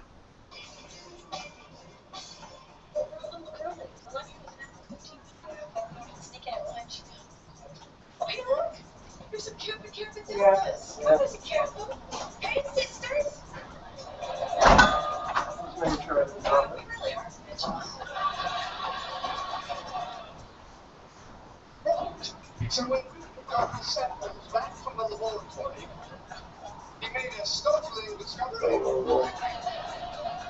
believed.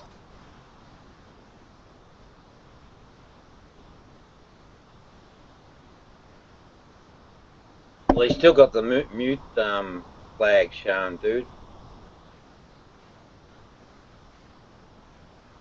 Nah, I haven't heard of it.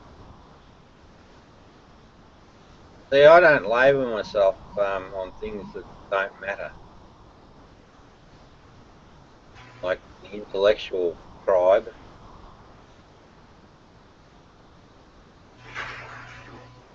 Well, it doesn't sound like it matters. Yeah, just a punt, just the word, right? Habituation, right? Immediately I put off guard. I think, where the fuck does that fit in? Hello. Hello. Hello. Hello. Hello. Hello. Hello. What's up, Rob? How are you, mate? Hello, mate. G'day, mate. How are you, mate?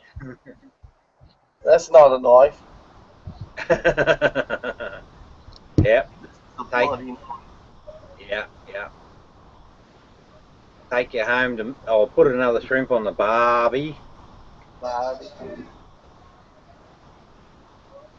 Kangaroo. How do you say kangaroo? I can't do it. Yeah. Ruse. That's what it is. Yeah, that's it. Hello, Thomas. How are you? Welcome aboard. Can't hear you, mate. Go. Can you hear me now? Yeah, I can. Damn Calvinists are all over my ass. Neo, you were predestined. You were predestined, man. You're one of the elect. dude, people aren't like you. You're one of us. You're not one of them. Yeah. Yeah, but we're actually all one of us, the whole global community, and this is one of the big problems you get with in the world when we fracture into these bloody little groupings. It's totally wrong. Totally wrong. Thomas, Yeah. where in New York are you? Some verses I interpret way differently. It's not to be rebuking your brother all the time. That's not what it says. It doesn't say go rebuke your brother. What do you mean by that? An example, or are you being critical? There's a verse I typed up today. Sorry, my wife is watching Friends in the background very loudly. All the time. Daddy's on the computer. Everyone fall in line. Yeah, I put it up earlier, and of course, a Calvinist was like, "Oh, my favorite verse." Hmm. I said, "Is open rebuke is better than secret love." Proverbs 27:5. So what that means to me, I don't mean that in a Calvinistic way.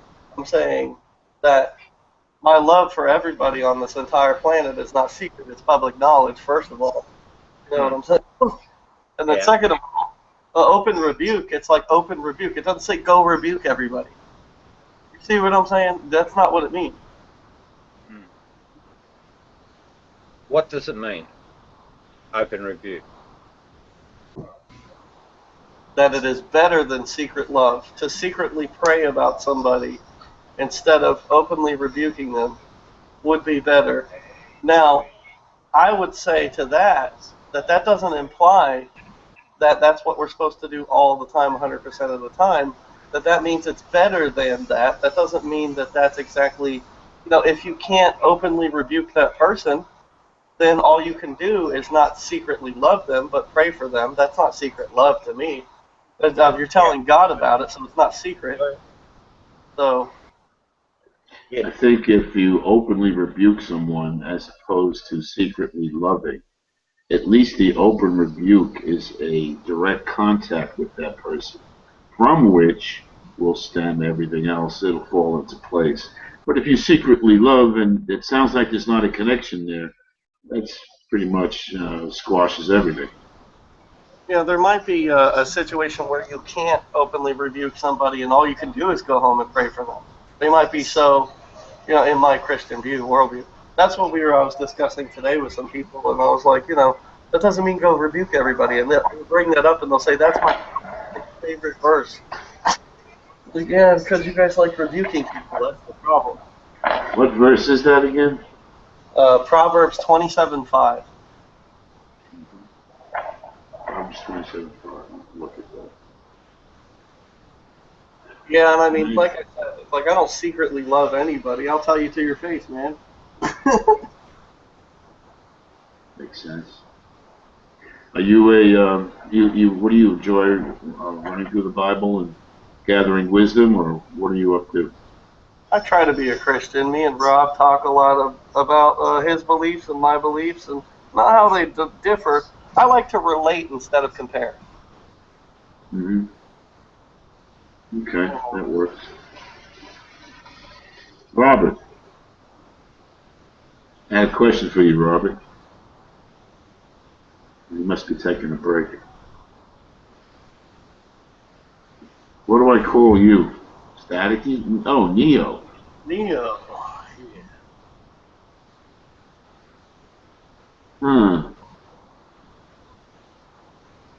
Everybody enjoys a little anonymity. My favorite verse in the Bible is, I don't know the quote or I don't know where it is, but basically when I think maybe it was Paul. If your heart is in the right place, the words will. Don't worry what you have to say. If your heart's in the right place, the words will follow.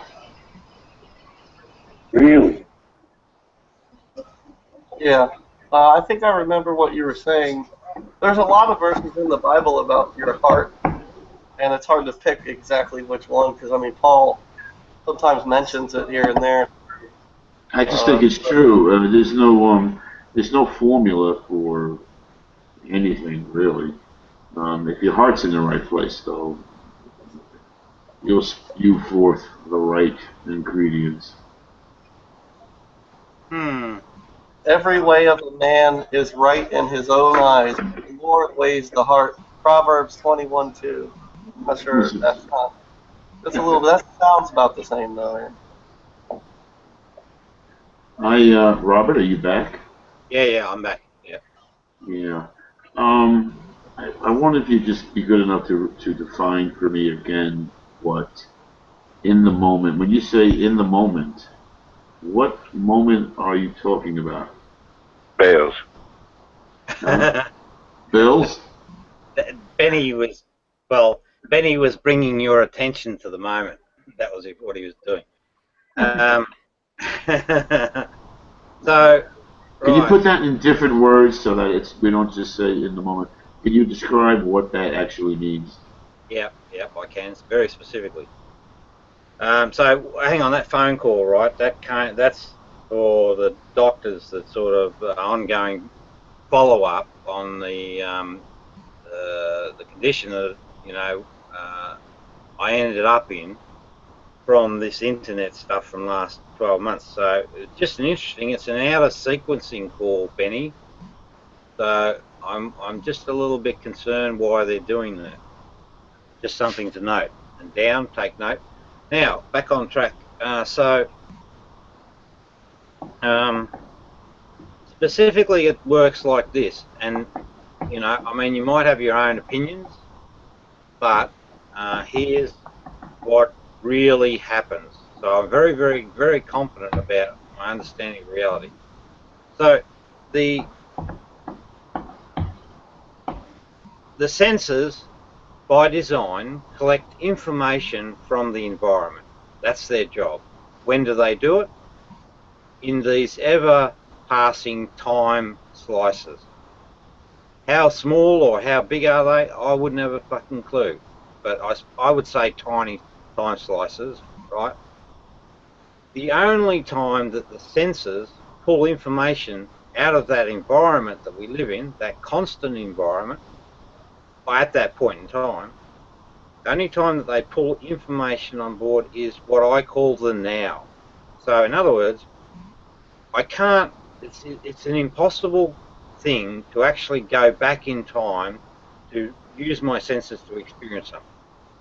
The only point in time I can actually experience something is in the current moment. I can't go forward either because I've got no time machine, so I have to wait until I get to those moments, those time slices, for the information feed to come in out of reality.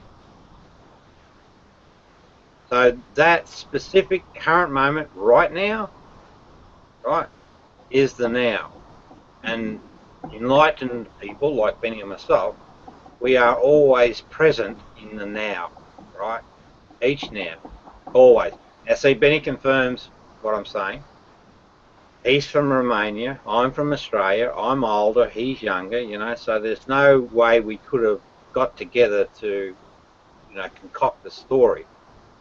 Just that's impossible. But this is everybody's story. Yeah, well, we're all the same, us humans, right? Just that you guys, right, that aren't enlightened, you have some errors in your thinking. We don't. Now, I mean, you are trying to be hilarious, right? No, I'm deadly serious, actually. Yeah, that's the scary part. Oh, it's not scary. We actually, one of the things we noted today, right? What we noted today was that Benny is extremely lightning quick in his mind. So cognitive dissonance, Benny, cognitive dissonance. So Benny is like a bullet. Yeah, that's right. It was coming at him like a train. So we've got some really good stuff to talk to you about, Thomas. Hopefully we'll be able to really refine things down to a very fine point. and then maybe you might, oh, gotcha. You get a lot. But anyway, yeah, so Benny is very quick-witted, what you might call quick-witted, but it's extremely creative. And it makes me laugh like crazy, you know. And, you know, but it's the real natural good laugh, the one that puts a buzz over your body.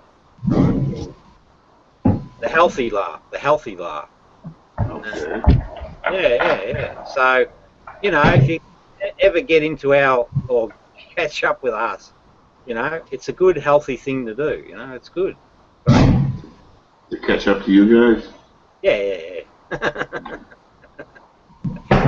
You're not far. And what is it that the common man is lacking? What is he not doing that he's not as enlightened or as in the moment as you? Yeah. Now, I'm going to keep everything in context. So remember we spoke about the now and how information comes to the human through the senses? Yeah, right. Makes perfect sense if you think about it. What happens, right? Remember the two wolf story? And I won't get into that, but one of the wolves, right, was a survival instinct for the self, right? Remember that? Very important. Yeah. You might want to just forget the wolf thing. If we're talking about human beings, let's keep it on a human level. Okay. So that's fine. Survival instinct for the self. Yeah. So that is actually quite real. It exists. Now, as the information is coming on board in certain circumstances, this survival instinct for the self interferes with that information. It just does. And what the end result is you get a false notional idea about reality. I don't think I follow that. What? I don't think I follow why the survival instinct distorts your perception of reality. I should think it would sharpen it. Yeah, you would think so, right? Well, actually, when you're not, you know, when you don't have this survival instinct or it's not dominant sort of behavior, like, say, which wolf do you feed? It is exactly that. I mean, the information comes on and it's extremely sharp, right? So that's the enlightened state. But when, so as you're going through life, right, you have various experiences, right? And those experiences will create or fire off this self-survival instinct, and because of the nature of that self-survival instinct, it will misinterpret that information. It just does. And it's a really important concept to keep in mind because it's the key one. It is this particular function, this self-survival instinct, is the cause of all humanity's problems. Self-survival instinct. Yeah. I don't really see how that translates to causing all of humanity's problems. Okay. Right.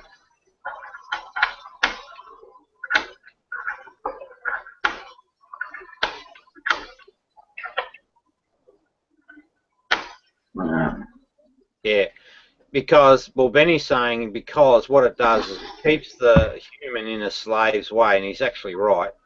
You become a slave to the ego or to the selfish desires or whatever label you want to put on it. So, but the key point is that it creates a false idea in our minds about how reality works. In other words, every false idea that we have in our mind is created by this self-survival instinct. It's just the way it works. Are you more concerned? What exactly is your definition of reality? Are you talking about interaction with people? Are you talking on a chemical level and atomic level? You know, reality is truth. Big deal. But It is a big deal, Thomas. Reality just is what is, right? So go back to the time slices, right? So we've got we're pulling data in, right, continually from the environment. A lot of that data is but going to be... Wait a minute, Thomas. Wait 1 second. That collection of data, what is it that we're collecting? We're collecting reality. It's everything that we're able to push in, right? And it's a perfect truth. It's an absolute truth. Think about this. They're very finite, minute time slices, this thing called the now, and they're continuing along. They're so finite that you cannot have two conditions. There's either true or false of something. So when you then reflect back on that moment, there is only one answer or one truth about that moment. I think you're leaving out a whole bunch here. No, it's the absolute truth, my friend. You know, the data that you take in through your senses includes categories of data that cannot be spoken about in the same way. If you're receiving a vibration from a person, that's up for interpretation. You tell me what exactly they're trying to communicate with me, with their eyes, with their body language. There's a lot of data out there. I don't see where I understand whatever's really happening is what's really happening. Yes. But when it comes to people interaction, that isn't a statement that can readily be made, because we're duplicitous by nature. Yeah, but hang on, I'll answer that. So, Thomas, in any given moment, right, remember we've got these two primary choices, selfish, selfless, right? In any given moment, we can't do both. We have to do one or the other. We have to be selfish, or we have to be selfless, or we have to be truthful, or we have to be lying, right? But whatever we do is the reality. If I lie at a certain point, then that's the reality. But in my mind, if you ask me, did I lie, I might say back to you, no, I didn't. Now, in mind, I've created a false representation of the actual reality. The reality is liar, right? In mind, I say, not a liar, you know, and then the problem becomes, how do we discern the truth? Well, the answer to that is we use cognitive dissonance to sort things out. What are you trying to say? You know, you can tell when somebody's lying? Yes.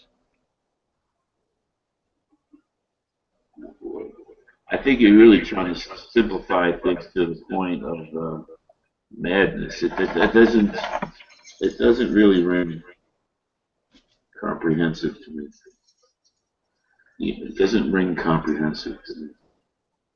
Sorry, dude, but it is what it is, and we're enlightened and you're not. Yeah, and I'm starting to feel better and better about that. I would appreciate it if you would remind me more often.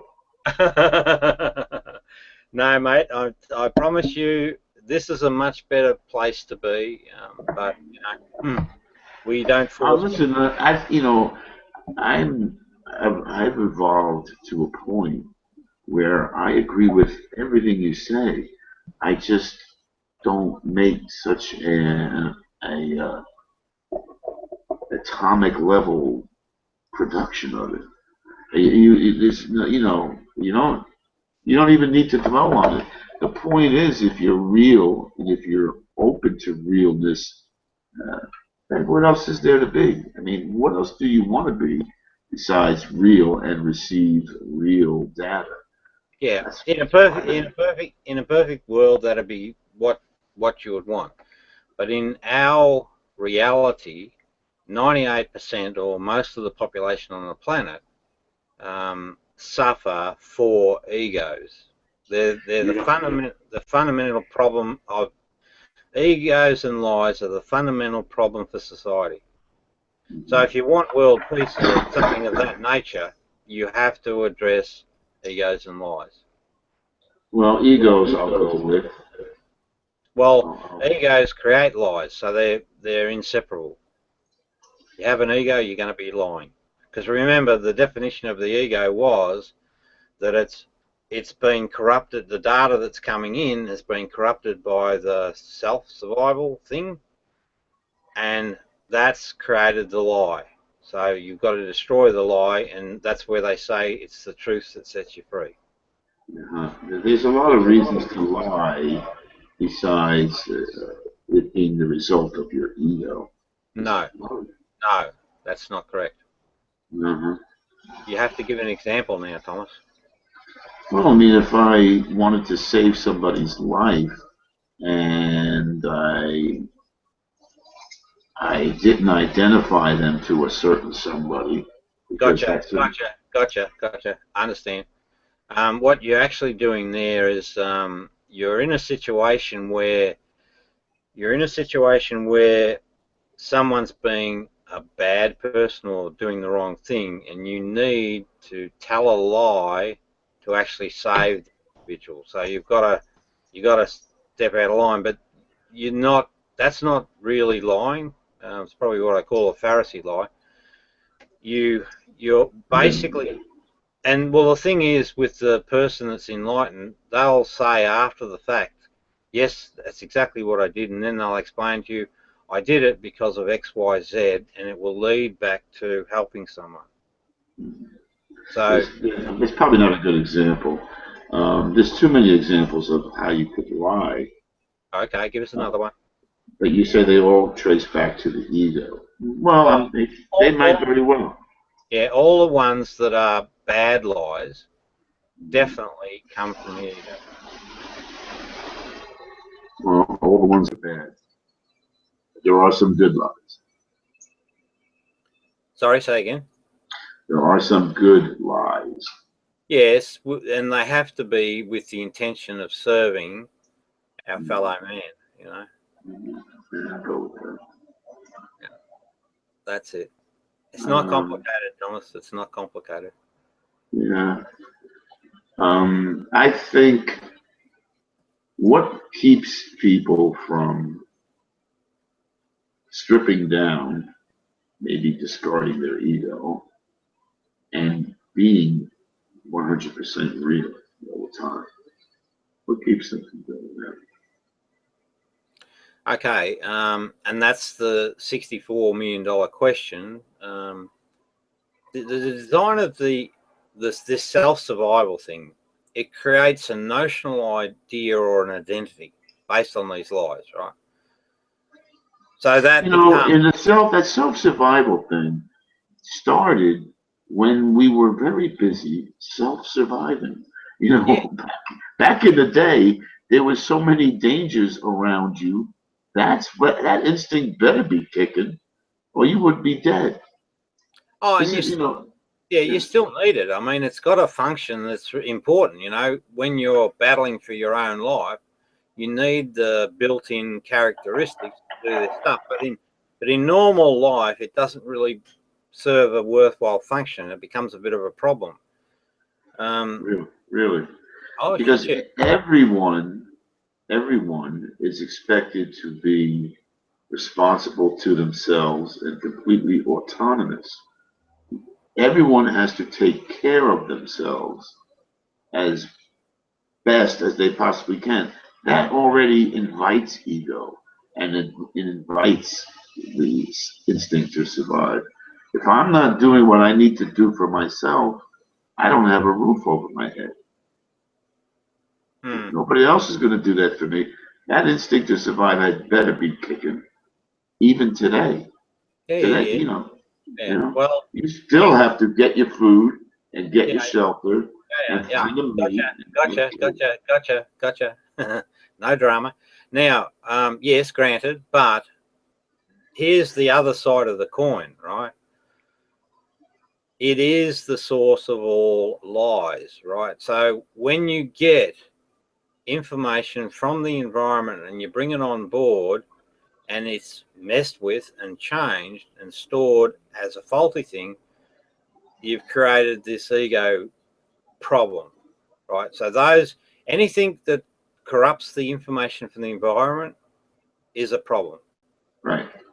Well, because, you know, you want to be real. You want to be able to communicate amongst yourselves and have people, well, have trust that they're going to talk straight to you. And, you know, life's a lot better. It's a very important thing. But Well, if you have a false idea in mind about how reality works, then you have to tell a lie to reconcile what's in your mind with the actual reality. You do. Yeah, that makes sense. I'm not going to argue any of that. Yeah. So, But, you know, it's just that the ego isn't the only thing that makes people misinterpret information that they're receiving through their senses. Sometimes there's an imbalance there just from their life experiences. You ever hear of a person who's slightly jaded? You ever hear that term, jaded? Yeah. Right. You know, that's a result of life experience that's different from yours, where they're more sensitive to certain stimulus and have an eye out for it, maybe a lot more than you do. I mean, people, yeah. But you're right. But what happens in the brain is that a false interpretation is made and then it's stored in the brain, and it might be a protective message. You know, they might resolve that I've got to behave a certain way and that's going to protect me, but it's actually not a good way to protect yourself. So, you know, faulty information on board. So now, because we have a collection of faulty, well, not me, but you. No, I'm joking. Hopefully minimal set. I have just enough to keep me not feeling well. But beyond that, I'm pretty stripped down. Yeah, I get that too, Thomas. See, that's the thing. We're able to read people quite quickly and well, and you'd be the same. So now that we have a collection of faulty ideas in mind, right, we know how they got, we know the cause. When we're now in a position to observe, right, quite accurately, when truth enters the frame. So when the true story enters the frame with the person, then we see this cognitive dissonance. And that's the tool that we use to work out what's going on with the person. What's cognitive? What's the word? Cognitive? Yeah, dissonance, right. So dissonance, what is that? Yeah.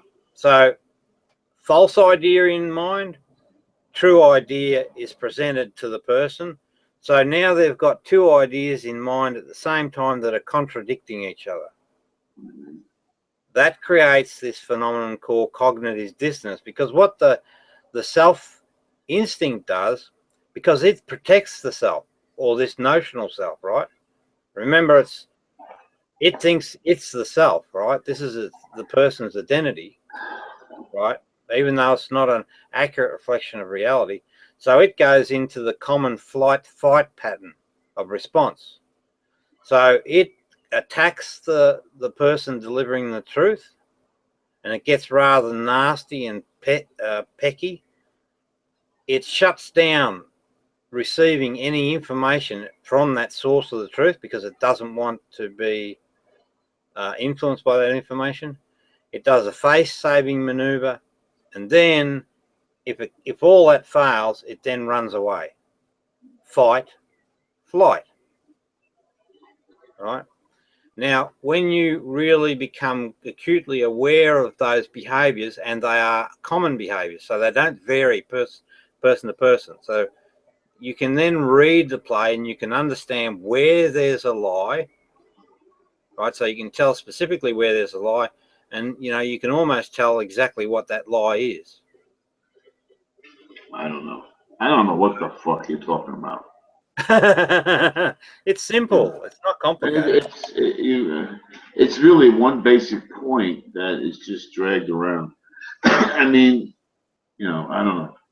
Yeah, but you see, mate, that's reality, right? We sort of look for big answers, and we see big papers, and we see all this sort of shit. But the answers are dead set simple. And when you understand them, and then start observing them in the, observing people's behaviors, it all just works. I can understand the problem of the ego. We all, no matter what we are, what we do, what we look like, sound like, we all want to feel secure in being good enough where everybody's comfortable with us and everybody accepts us.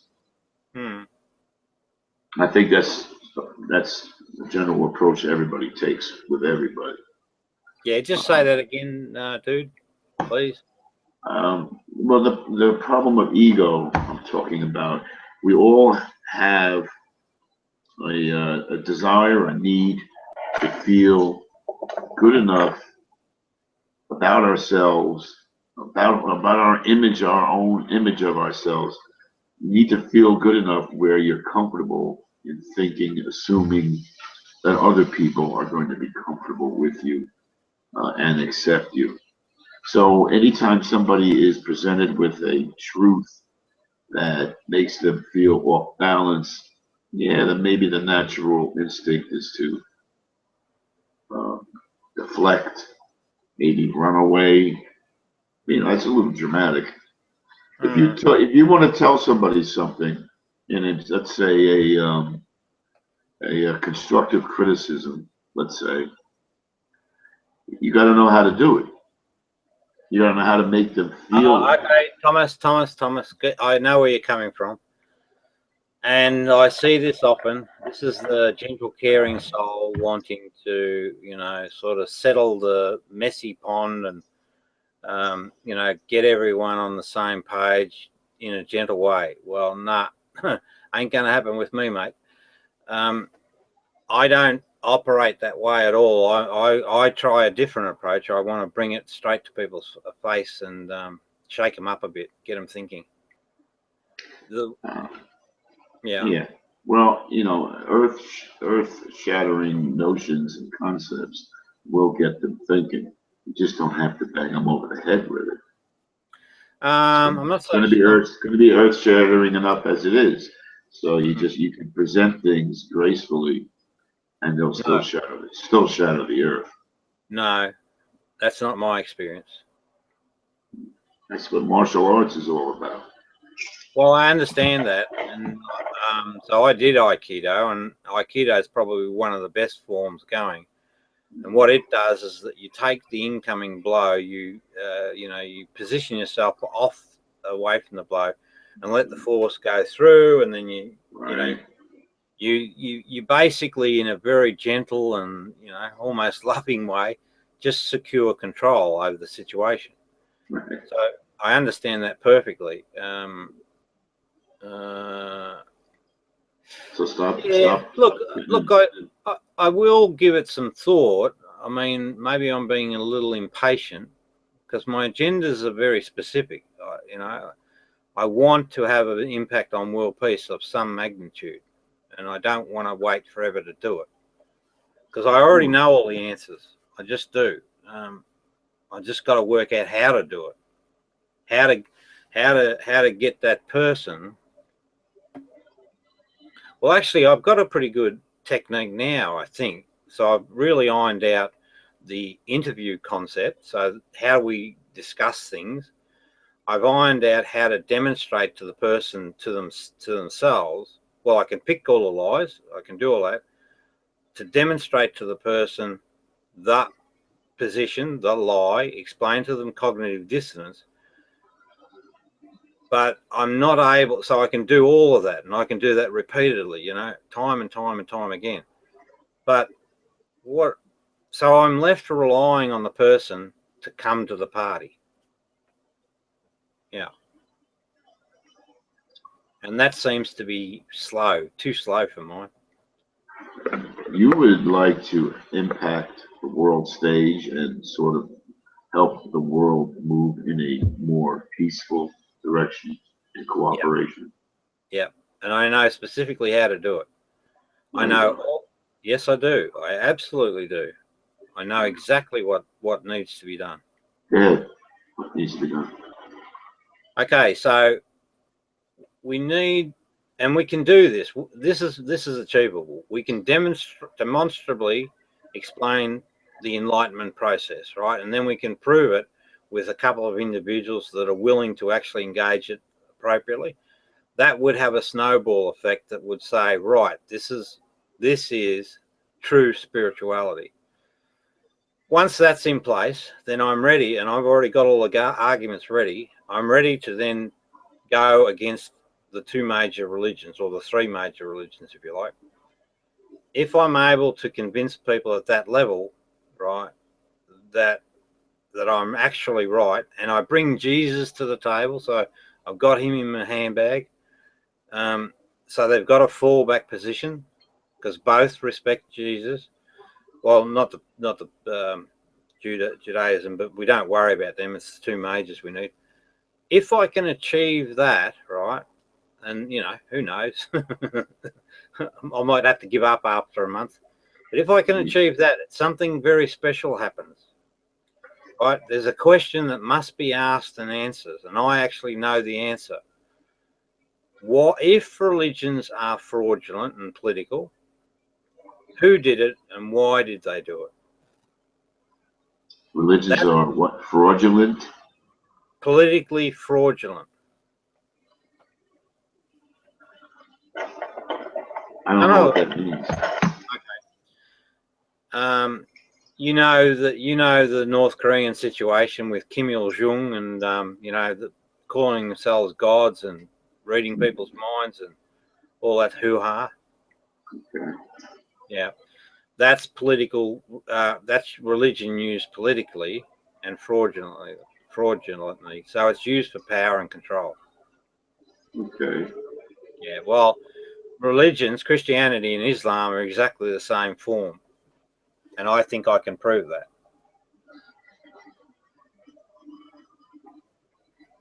That they control the members of their faith. Correct. With lies, basically. Correct. Absolutely. Oh yeah. Well, most people that don't follow the churches know that that's the way it goes. So you got to remember too, that's a large population or a supporter base that would say, yes, Rob's right, sort of thing. So it's not as stupid as it sounds when you actually think it through. So if you can achieve that, though, if you can actually cause the dent in these religions. The real fucking problem with the three major religions is that they didn't stay fucking religions. They turned geopolitical. And it starts with Judaism. Judaism, right. It's not a religion. It's a geopolitical attack on the planet. Correct. These fucking morons think that they're the chosen people. That land is theirs. The world will come to Jerusalem to bow and worship. They're egomaniacal. Yeah, but and they would have been a 0-0. Yeah, but hang on, Thomas, you've got to be a little bit careful, right? In the words that you use, right? Because the Jewish people are fine. It's the people that are running the political caper that are the issue. No, it's the faith itself is insane. Yes, that's true too. I agree with that, but it belongs to the political movement or whatever. And it would have been a Semitic religion that would have died out a long time ago had it not been for Christianity. And Christianity, although it uses it as its historic origin, the real appeal of Christianity has got nothing to do with the satisfying of the Jewish Messiah arrival. It's got nothing to do with that. They reinvented the whole thing. Correct. And because of its message of an afterlife, and because of the ease to get there, it became popular. And then the whole Western Hemisphere has been infused with it. And along with it comes the baggage known as its historical origins. Judaism. And that's why in 1948 we shove a state of Israel down the throat of the Middle East, and you'll never extract yourself from this fucking network of problems because nobody's going to back off. Yeah. Yeah. Well, let's see. You're going to solve that problem. Hang on. Yeah, absolutely. Yeah. I know how to solve it precisely. So so it's got to be done in this orderly fashion, right? And then once you pull down the religions, it asks the big question: if there's no God, how did these religions come to be? I know the answer to that. I can answer that explicitly. And not only that, is I can show how the religions and the politics have moved through history and taken control. So if you can achieve that level of exposure, then things are ripe to begin setting the correction. Because remember, I got the spiritual answer, so that beats the ego. So people that are, benefited economically from these corruptions and this cheating and lying, we can go to them and say, look, no harm, no foul, just recognize the fault, say you're sorry, come back to the human herd, but also give us your money. Give the money back. And then you've got a resource to actually then start to correct some of the issues across the planet. Because there's a lot of people, or there's a small set of people that have a fucking lot of money, while a lot of people have very little money. So that's it. That's it. Huh? Yeah. Then the whole money thing, again, that's the alpha male thing. There's always going to be one alpha male. And on a planet, there's going to be one small group of people. Correct. No big deal. That's right. Well, it is a problem because, they fuck with the rest of us. No, they don't fuck. They don't fuck. They do. Indirectly. Very indirectly. Yeah. Oh, yeah. Look, I understand what you're saying, but, if they weren't here, the planet would be a much better place. You can't say that. You don't know that. Yes, I do. Well, sorry, I'll put it another way because I don't wish anyone dead, sort of thing. But what I would say to you is that if they were enlightened, right, the planet would be a much better place. Yeah, if we were all enlightened. Yeah, that's right. Share it, because everyone's got the potential. Yeah. We're all made the same way. Yeah. Yeah. But then again, there's no accounting for taste. So, believe me, you will never win. Well, probably not, because you got major opposition. But stuff it, mate. I'm gonna have a go.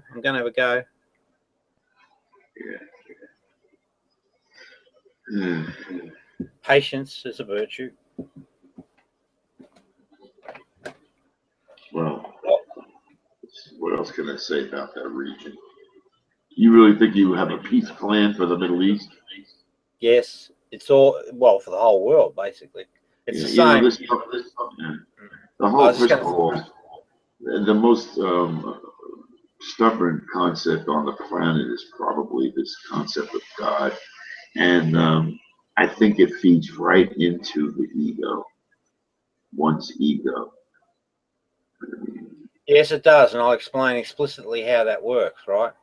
So, if you create a concept of a God, right, as if it were real, and it controlled everything, and it gave out the goodies and the baddies, right?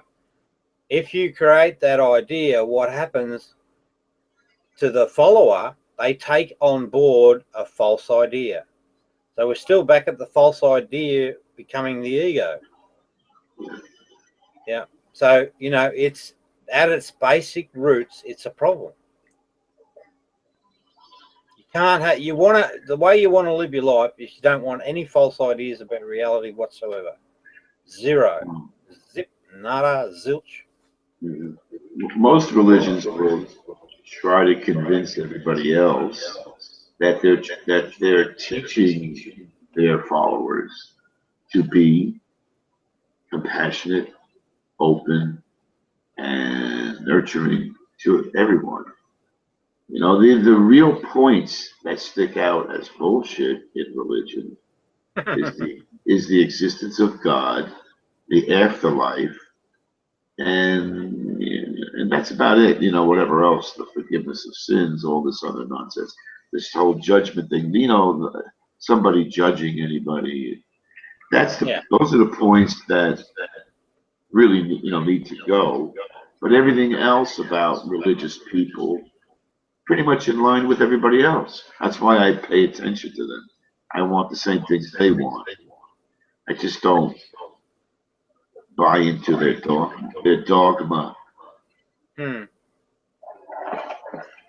Well, the simple rule at the end of the day is that two-war story. You know, just watch yourself carefully. Make sure you're not serving yourself, serving, and that you're authentically selfless. And if you stick to that fundamental rule, things will work out. You have to do both. No, it You're doesn't not. say. He said Your no. if your ego is not on the money and looking and being displayed. I don't even mean being displayed, but your ego is what keeps you functioning for yourself in the most efficient, most productive manner. Again, if I'm not taking care of myself, if I'm not thinking about myself, nobody else is. Nobody Yeah, else but is hang on, doing it. wait. Yes, those are the housekeeping chores, etc. But you'll take care of that regardless of what you think. Because you become a Buddhist monk. It doesn't mean that you stop living and you don't maintain the body. It just those things take care of themselves. What this is about, am I a selfish person or am I an authentically selfless person? Every person, like every animal, has to carve its living out of the environment. And Yeah, and it that will. calls for, huh? It will. That's taken care of. That's It's not not something. taken care of. It's not taken care of. Yes, it Everyone, is. every individual has to take care of it. Yeah, well, that's right. I granted, but what I'm saying is that the design of the human will make sure that those things happen. Right? Yeah, You there's don't have ego to. involved in that. Yeah, no, but you don't have to give it any attention. It'll just take care of itself. No, and you Yeah. have to give it Well, attention, and your ego is going to be a part of that effort. no. I Yeah. can see that. I can see where you're at, but You just worry try. too much about ego. You think ego is bad. It's not Yes, bad. absolutely. Yes, it is. No, it's not. Now, you got to remember my definition of ego, right? It's just a collection of false thoughts about reality. You don't. Not really. No, Not but really. that's my definition. That's it. A damaged ego may take in data and falsify it to make it feel better, but a pure ego, one that has some sense to it, one that has restraints to it, no, should be no problem there. A damaged ego, that's the root of the problems of the world. No. Yes, All yes, wrong. yes. No, Yes, no. Right. Remember the mechanics, right? So information coming on board, a stream of information flowing in, it crosses over this selfish survival instinct. And it's that instinct that actually redefines the data, gives it another classification, or basically makes it wrong. And then that information is then stored in memory. And therefore you get a collection of those false memories or inaccurate reports on reality. And that is what ego is, nothing else. So you might be talking about other things, but when I talk about ego, that's ego. yeah. And the problem Ego is is an entity's self-involvement with itself. It has to be involved with itself. It is itself. You have to have ego. The question is, can you keep it healthy?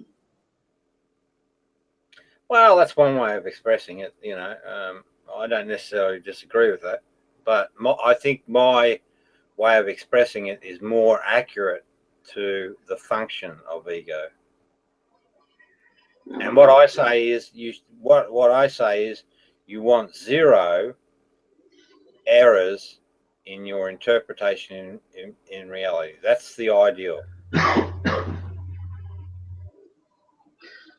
Even Jesus showed ego. Even in the verses that you refer to with Thomas, he refers to himself as a light or the way. That's not ego. It's not.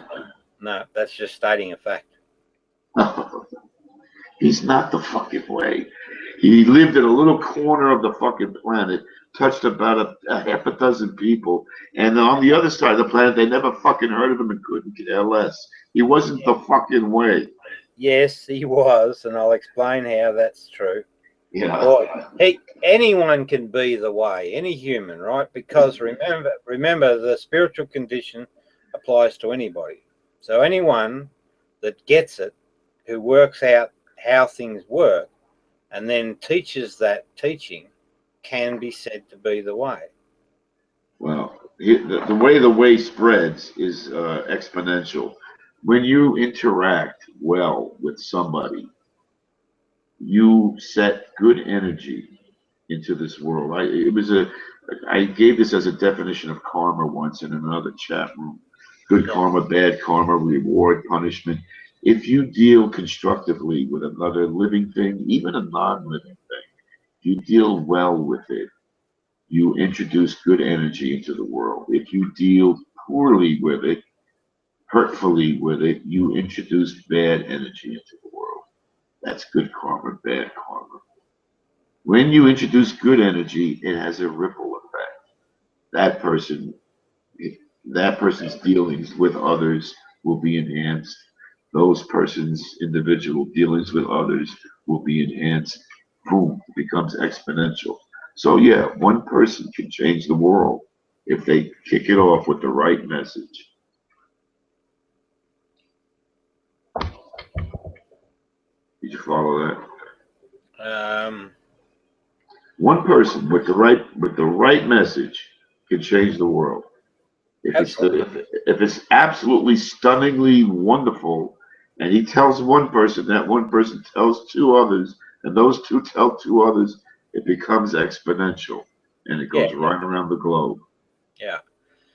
Yeah. Oh well. So all you got to do is come up with a slogan, and you'll be all right. Just put it out there and watch it roll. No, you got to nurture the thing, because egos don't like giving up. They don't like giving up their identity. They just simply they don't, unless you give them something good to become. Something better. Unless you give them something better to become, then they'll gladly give it up. Yeah, but you got to look at it. So the ego thinks it's got it all covered, right? And it thinks that it's got the best life possible, and it thinks that it's wonderful, and it thinks it's this, thinks it's that. The gifts you come bearing are truly better, but from the ego's perspective, they look at it as, oh shit, I don't want to be poor and run around in sandals. It must be your approach. You must be just getting on people's nerves. When I give a message, it's good. They'll take it. Don't worry about it.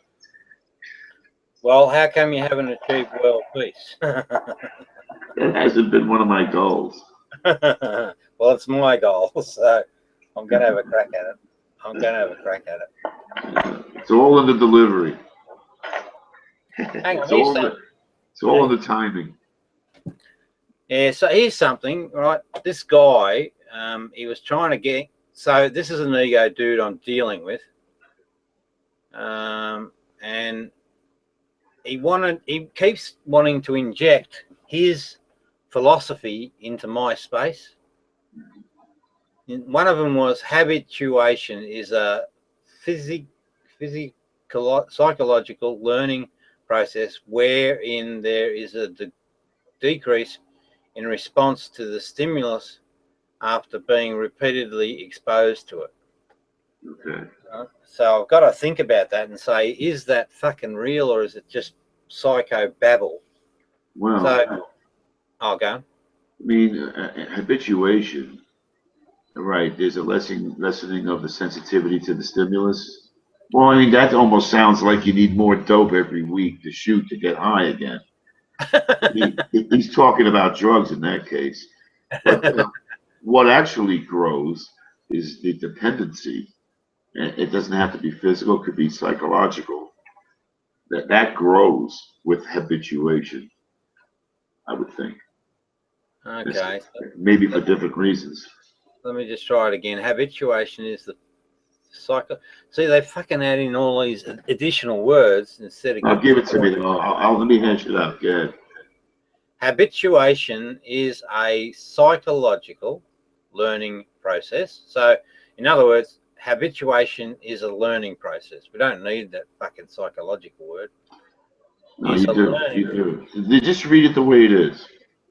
Well, yeah. Just read it the way it is. Wherein, so habituation is a psychological learning process wherein there is a decrease, so goes down in response.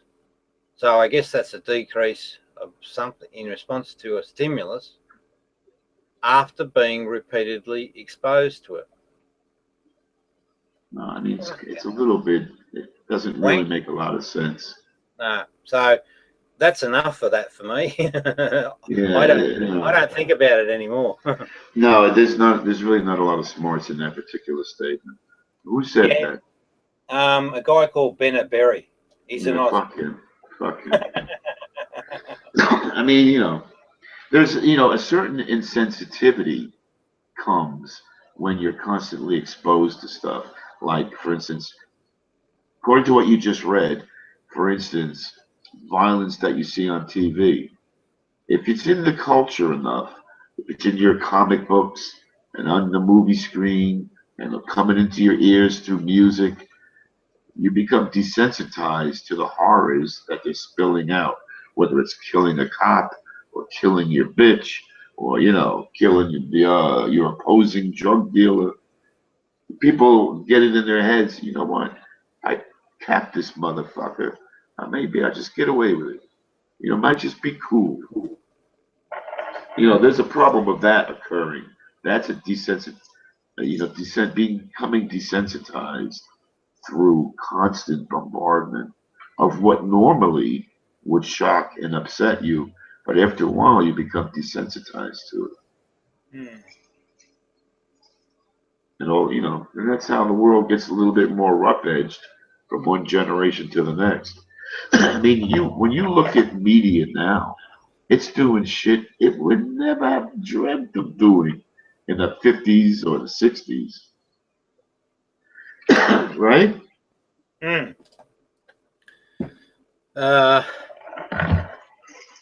Just state that summary, the last bit again, if you wouldn't mind.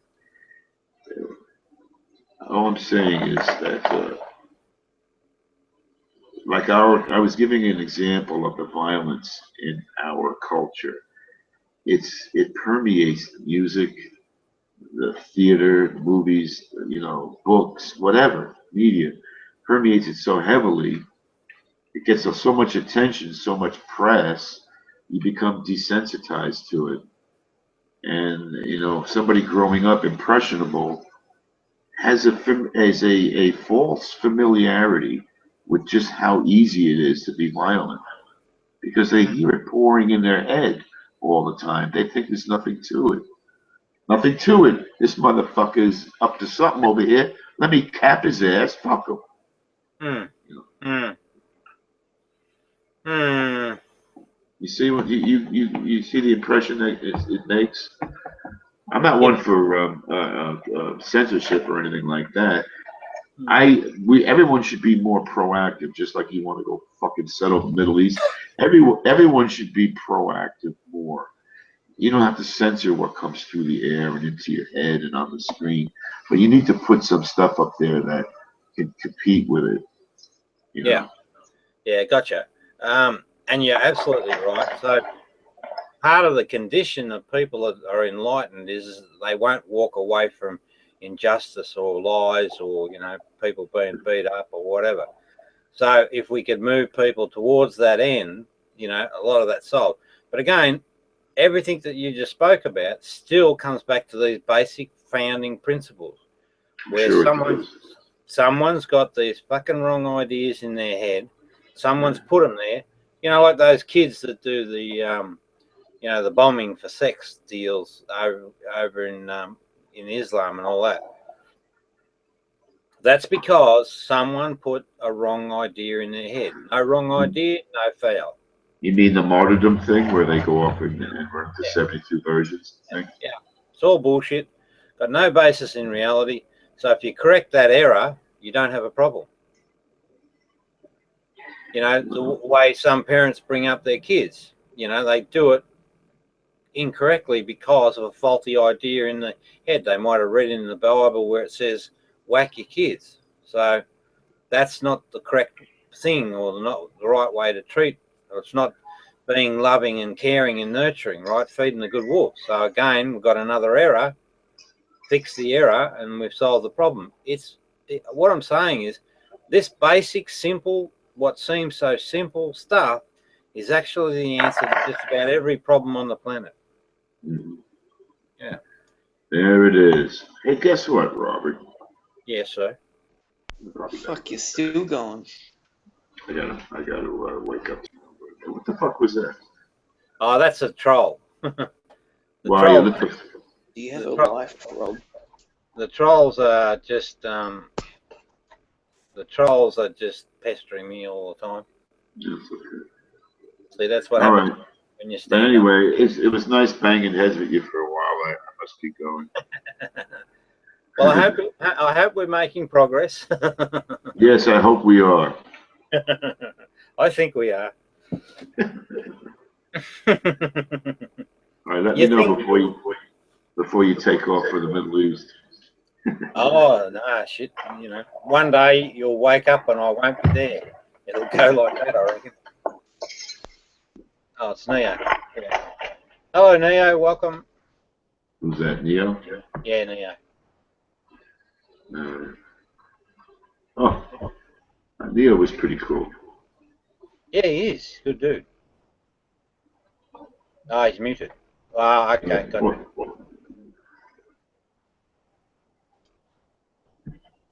All right, I'm out. I'll talk to you later. All right, mate. All right, Here's Benner. Here's the guy. Here's the guy that put up that habituation comment. Well, fuck that habituation. I'm with you, mate. I'll see you later. See you, dude.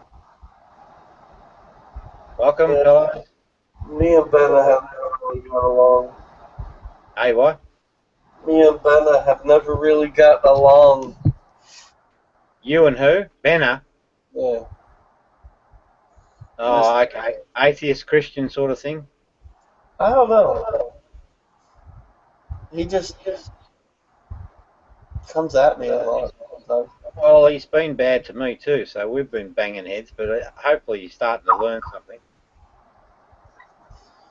Well, actually, Benner says he I thought... guess I didn't know that. I must have time lapsed into a different world zone or maybe a different dimension where you hated me. I forgot. Who, me or Benner? Benna hated me. I thought he did. Yeah. Oh, okay, yeah. Never. He never hates, so he's a lover, not a fighter. Sometimes I do that. Sometimes I read people wrong. Well, now we squared that off. That's a good thing done. Now, just on the... See, with the... See, I don't like... we know that I'm a fan of Jesus, but not the way you guys do it. But I never liked atheism, right? Just from day one. And the reason I don't like it is I find it useless. And what they do is they come and bang heads with you guys, and it's just this banging heads going on. Now, my solution to the problem is you guys should talk about forget your wordy back explanation for things, but just talk as humans about why your position validates the experiences in your life, right? And if they could do the same, where they talk about why their stance validates the experiences in your life, so you keep the focus on the real stuff, the on the ground stuff, then it would change the dynamic of the discussion on the between the two parties. So I call myself a realist, and that's it. What's that? Yeah, What do you with a deist a while back. Well, what? A deist. Who? No, another guy on the internet. They started this whole hat joke against me. What's that about? I'm not even going to start explaining it. It's just the dumbest thing that I ever did in my life. Let's just say that. I shouldn't have made fun of somebody's hat. I did because I was feeling a little ballsy that day. Yeah. And I was just like, hey, you know what? I'm going to point out these disingenuous people. Because every time I see somebody on the internet claiming to be like I'm a great debater, right? They're like, oh, I'm going to debate somebody. And they're not Christian, but they claim to be a deist, but use a lot of atheistic arguments against Christianity. So, I mean, that's just not really an honest position to me. To be somebody to be claiming to be a deist, but to fight Christianity. It doesn't make any sense to me. I mean, it's like, come on, man. Then don't be a deist. Then just be something else. If you don't like Christianity, just don't be a deist. Don't say you're a deist, though, like you accept all positions. Yeah. It just doesn't make any sense to me. So I just made fun of the dude's hat. I say he's asked me to talk to him or debate him or something like that, and I said I just don't debate people who are attention whores was the word I used. And plenty of them around. Yeah, he got so mad at me. He was like, "You're not," basically trying not to make me out to look like not a really Christian guy. You know what I'm saying? Yeah. Well, you know what? I'm sorry that I use the word whore. I really am. But that's the only way. When I call it as I see them. I just had to say, you know what? I just don't have time for people like that. All they want to do is add me to their list of defeated Christians. That's what it is. Yeah, well, it is. It's very much sport and gamesmanship, and it's egos in the mix. And if you present a truth to an ego, particularly one that's held dear to them, bang, off they go. Do all the cognitive dissonance dances and stuff. So hang on just a second, Rob. You believe or no objective reality exists independent of how minds perceive it? Objective reality. Well, yes, objective reality is real. That's correct. So that's my position. I just say that objective reality is real. It is real, absolutely. The variation occurs in perception or in mind. Rob, you believe, not belief. Yeah, but I don't hold beliefs. Jesus I know didn't teach believings. He said we had to know. This is what happens when one multitasks. Okay. What would not reality exist whether we do or not? Yeah, of course it would. Neo, of course it would. Animals, even animals would know that reality exists whether humans existed or not. Since I don't really classify animals and humans in the same aspect, I'm saying animals, if let's say you took all the humans off of the planet, like today, and you left all the animals, they would know reality existed still. Absolutely. See what I'm saying? It's a matter of perception, really. What are you talking about? Like, whose reality are we talking about? Who is making the decision whether if we're not here, then we can't even tell if reality exists anyway. So I mean, that's kind of a question you have to really dive into. Would reality exist whether we know it or not? You know what I'm saying? Yes, but it does. That's an easy answer. It just simply does.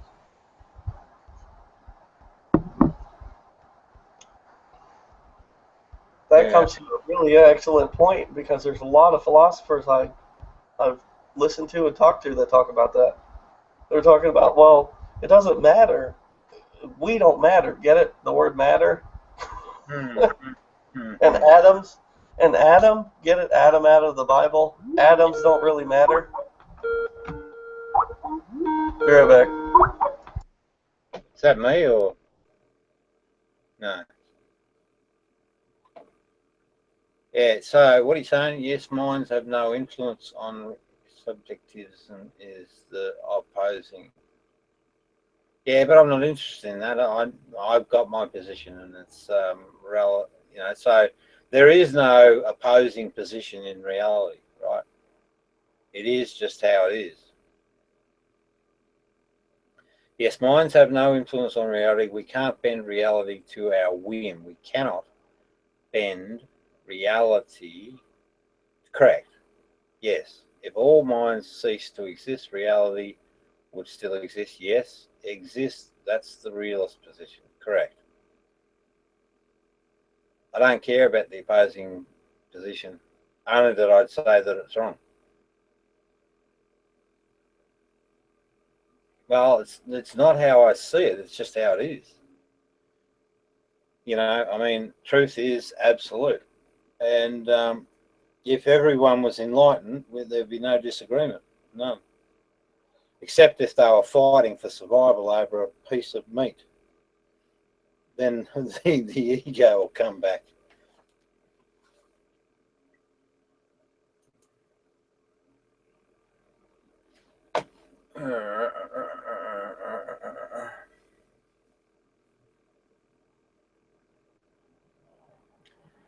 Yeah, I think it was more of a gradual process, you know. So it wasn't sort of like bang, the light went on. You just sort of roll into it, and then one day you realise, fucking hell, I meet the qualifications of enlightenment. So I think it's so for me, I looked at a lot of information over a lot of time, a lot of spiritual contents, had drama in life, all of the rest of it, and all of that is continually working on resolving the errors in mind. And it's sort of like one day you say, "Oh my goodness, yeah, it's done." Yeah, correct. Well, probably the best way to answer that is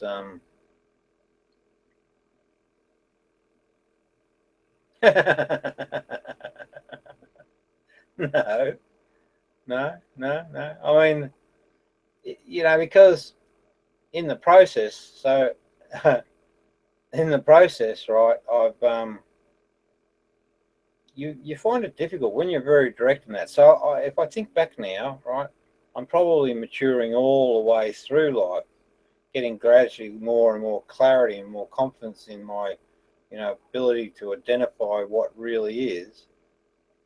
And through that journey, you sort of, and I'm still doing it, and I'll probably keep doing it till the day I die, or unless I decide, nah, stuff it. Well, I wouldn't stand by if someone's being bullied, right? Just would not. But as I go through life, you butt heads with a lot of people if you're heading towards enlightenment, right? Because you see things clearly that they do not see. From their perspective, right? They think they see things clearly. So, there's no comparison point. No comparison point. Until the person identifies what they thought to be clear as a fault. Then they start to eliminate the faults. And then they, eventually see things exactly the same. So if you notice Benny and I, there's not a moment where we disagree. Not one. And we're very quick and we're very on point. And we're very short and succinct in our communication. As an enlightened person, what is our purpose? What should human beings do? Well, It's all about peace. The whole concept of enlightenment is about peace. So when you have eliminated the errors, right, in your thinking, then you achieve the restful state of peace. You are present, so your mind's present in the moment. That's got benefits.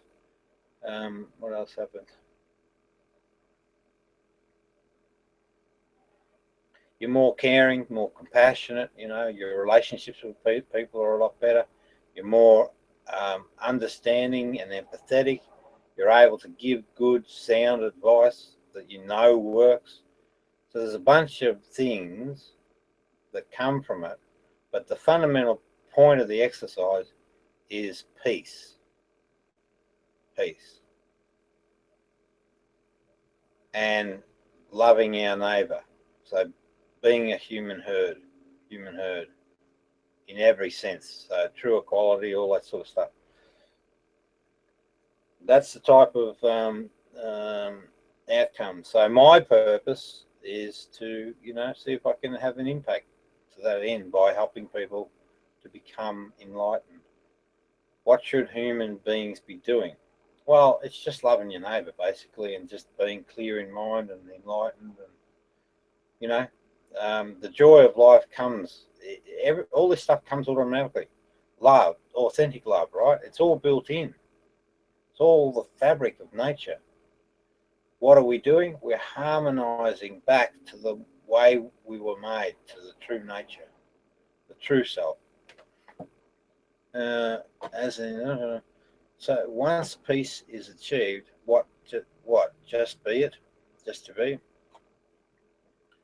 Well, you know, life's, you know, you're much more creative. You're much more in tune with the moment. You have a lot more fun. You know, it's just a much richer life than being not enlightened.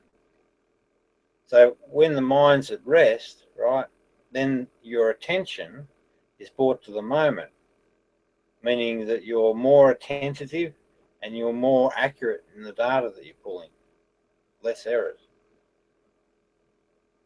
Oh, so once peace is achieved, is there an end goal, or is it the goal? Yeah, peace is the goal, right? Because that's the other thing I didn't mention. The enlightened person doesn't fear death. So that's a great liberty in itself. And so therefore there's no fear of death. You simply make the most of every moment that you live, because you only get one crack at it. Get all the bullshit you hear from everyone else. You only get one crack at life. Is there a goal, or is there no goal? We are born to just be. Yes, we are children of the living Father, is how Jesus would have put it. So in other words, childs of nature. So just embrace the gift of life. If we live in the moment, do we care for the future? Yeah, you do, you do, I suppose. But you're not overwhelmed by that aspect, you know. You just know what to do to meet your priorities, and you're very capable of doing it. Very, very, very, very, very, very, very capable. So for me, there must have been something. Yeah, this is why I say it might have been an earlier wake-up call in the journey. I'm very effective in what I do. You know, I can outperform 5 people even in the workspace. Oh yeah. I'm just going to go to the chat windows, dude. See what the trolls are doing, because I think they're up to mischief. They're going to get me into a lot of strife, unfortunately.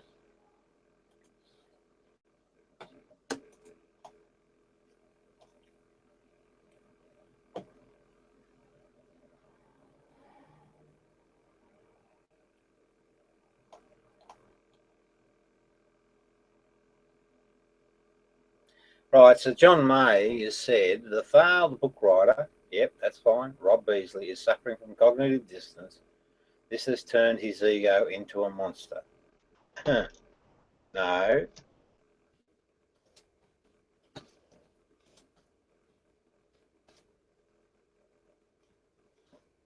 pervy. So I said, lies and ego, pervy Pete.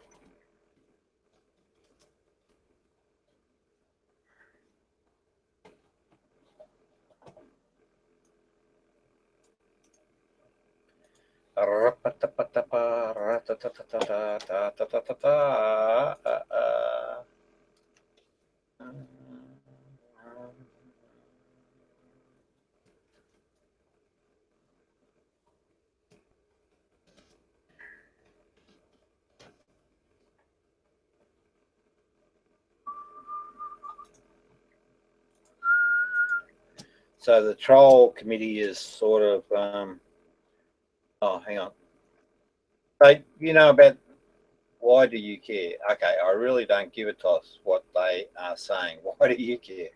Well, because, listen very carefully, Benna. I don't know what lies they've sort of told you, but here's the true story.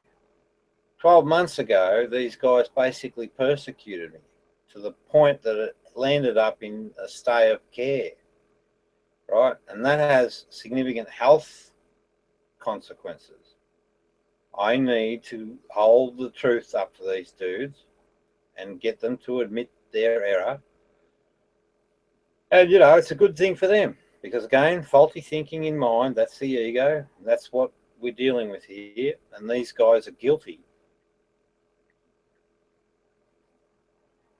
I didn't know what was happening. I just thought that they were ordinary people just doing, you know, just being stupid, and I couldn't get through to them. Yeah, of course it's fair. I'm not an unfair person. Crikey.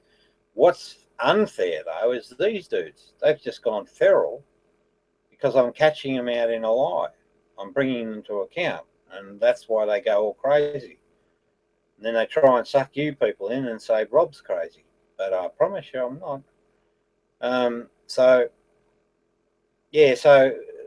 the reason was, right, that, hang on.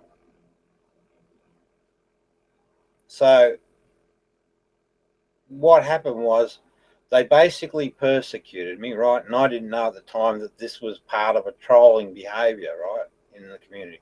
And there were a couple of people, Chaswell, Jello and Bulldog, that deliberately did trolling. That's what they do. But then there are accomplices, right? People that had maturity and knew the whole gameplay, but they stood in the back blocks and did nothing. And what it led to is me getting into a shouting match one day with this dude, and then that flowed into the family. Next thing, I'm bloody carted off and diagnosed bipolar, which I'm not. That's been cleared. So that was wrong. Oh, okay. Yeah, okay. But yeah, so for me, that's it's led to health implications that affect the rest of my life. So it's a bad thing they do, and they did it all for fun. It was kicks. So now I'm here to settle the account. Well, not really, not like in a vindictive way, but I want these people to know precisely what they did, and I want to, basically say to them, "Well, stop it, stop being assholes." You know what I mean? The magnitude of the fight should tell you something, that they've got a lot to hide, right? If they didn't, they'd just walk away. They wouldn't fucking, but they don't walk away.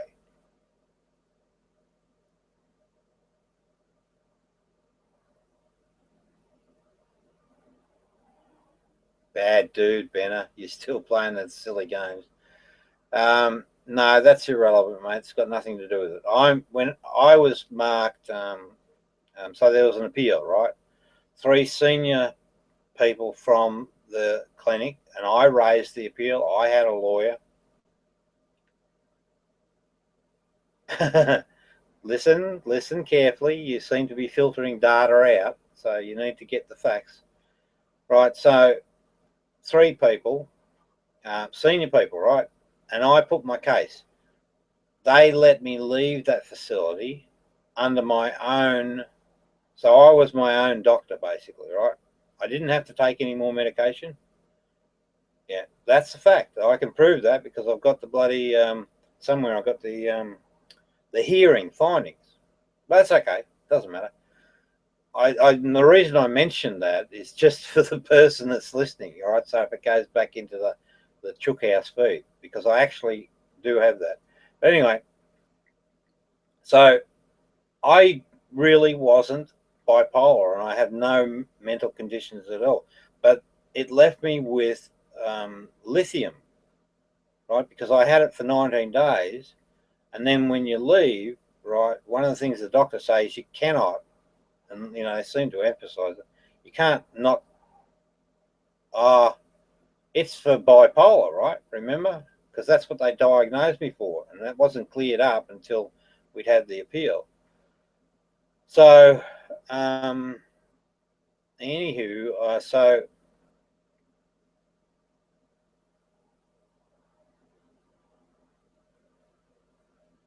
I'm on the lithium, right? And the lithium, it's just supposed to help you with your mood swings if you've got bipolar. But this bloody drug lithium, I've got all these fucking blotches and shit all over me, and now I've got problems in the kidney, and so it's had a massive impact on my life outcomes.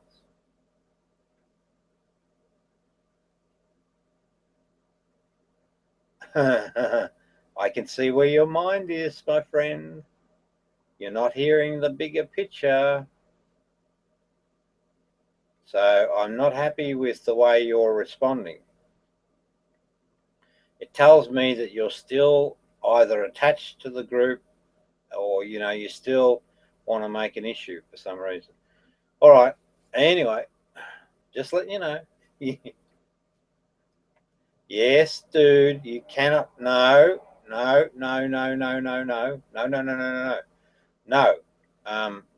I pick it up and it's actually accurate, right? You cannot hide behaviors. It's not possible. Right. So I'm out of the care, right? And I'm bloody on this damn drug.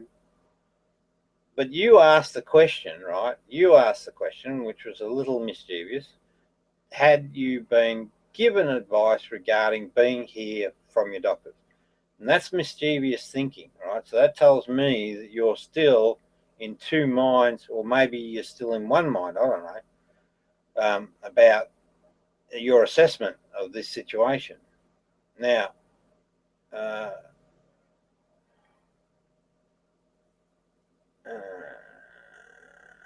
the simple and truthful answer is, when I left that facility, right, given the release and no medication and my own, like I could have dropped lithium like I had if I wanted. That was my choice.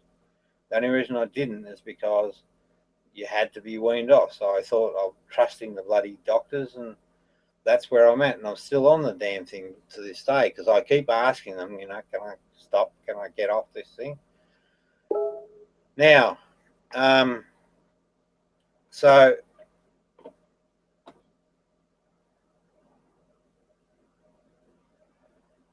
there's no question. So this is what happens too with the ego mind, right? You push out questions with your original frame of reference, right? And I spot it and I know it's wrong. So this is why we get into these discussions. This is why I have such a structured control around the debate, so that we can deal with each of these items as they come up.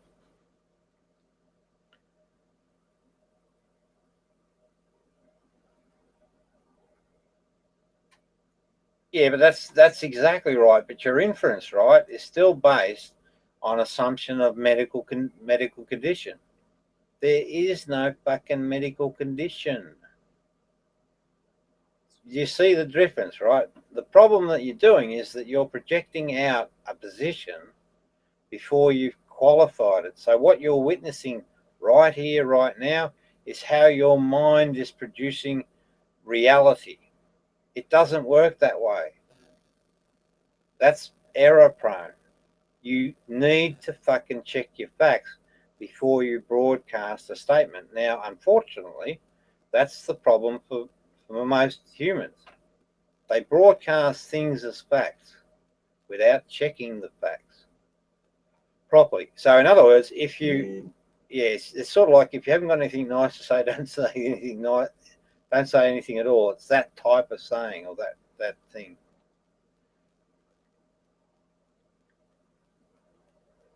And I'm sure that within the group, right, within the trial attack, you know, they see it as a bit of a trophy hunt. So they go out and in support of the group, and they look carefully for any signs of stories that they can tell that would go against Rob, and they'll even help create those stories.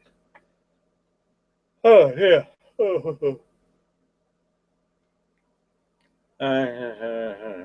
Yeah, that's exactly right. The question does not matter. And again, it may be if there was a condition and it did matter, you've still got to determine that fact first before you speak. You're not God. Rob, the question is because I don't know the information. Once you give me the information, then I change my position. Well, you know, you shouldn't change position like that. It doesn't work that way either. You must find the truth. You must. So if this, well, you must find the truth, right? So again, I'll give you Jesus. You got no idea how spot on this dude was. Those who seek should not stop seeking until they find, right? So what he means by that is, you know, keep going until you find the truth. So if you've got doubt, you shouldn't be speaking until you look a bit harder. Well, sure, rationally to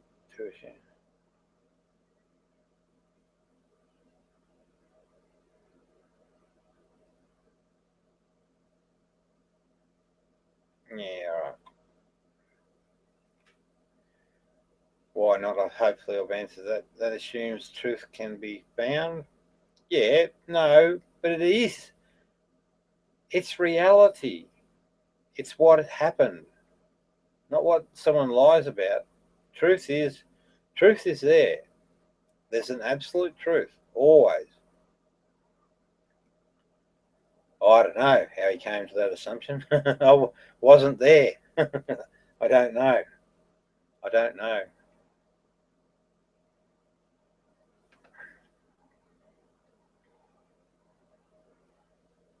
No, I don't.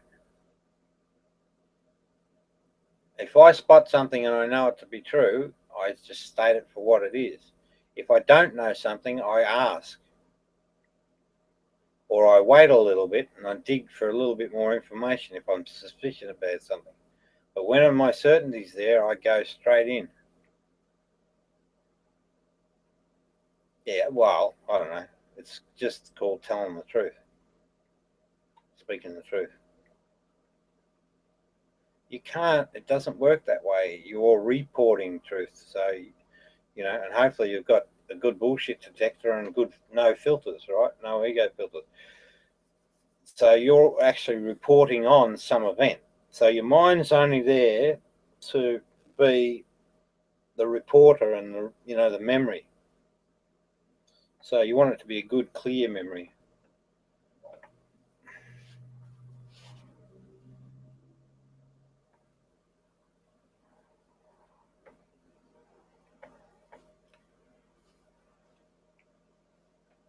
You can't get that out of your mind, can you? Right, let's try and sort this out once and for all. You cannot use your mind and confuse that for reality or logic or whatever. Reality simply is, and we experience it every time slice. We bring that information on board through our senses. It goes through the survival of the self sense, and it gets all screwed up. Oh, okay, good, making progress.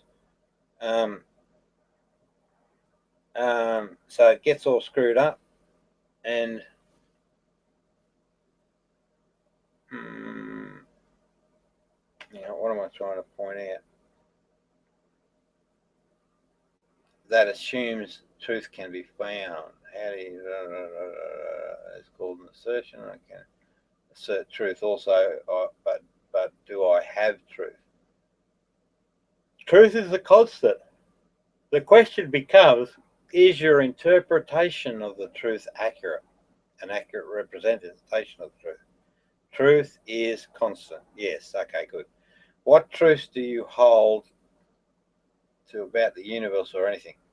Well, it's just everything that exists is the truth. It's true. It has a true status it has a status, whatever that might be, yes, no, or not, at a given point in time, I agree reality is. I have always held that. Okay, well, whatever that was. Yes, that is just like saying A equals A. Well, that's right. The thing is that what it is. Yep. See? Simple. So now what you do is you get someone to break that case if you want to explore it any further. I mean, I don't have to. I know. I simply know what is true. So I don't need to spend time with others talking about it. What I do, though, is engage with someone that thinks that they've got a different idea and do what we're doing here. And this is where you got to have Rob's rules. You've got to have Rob's rules. So the best dialogue method on the planet, bar none.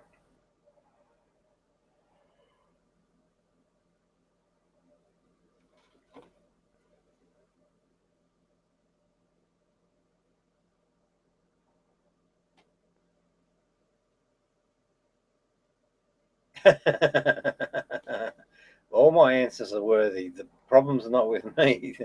You're the one with the cognitive dissonance, or it's just not making sense. How do you know what is simply true? Well, I just know. It just is not a worthy answer, is it? Yeah, well, it is actually.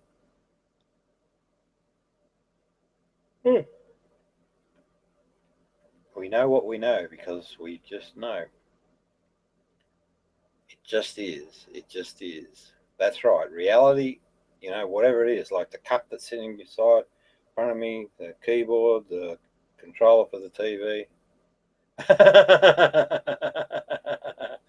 Prove it.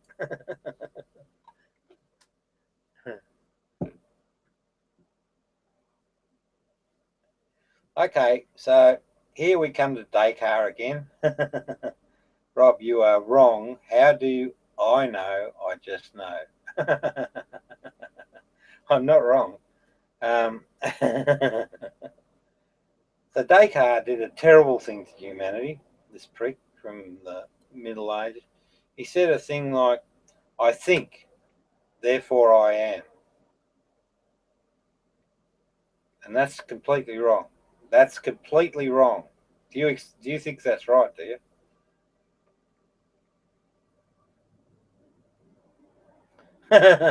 Sucked in. It's wrong. I am that I am. I just did. I am that I am.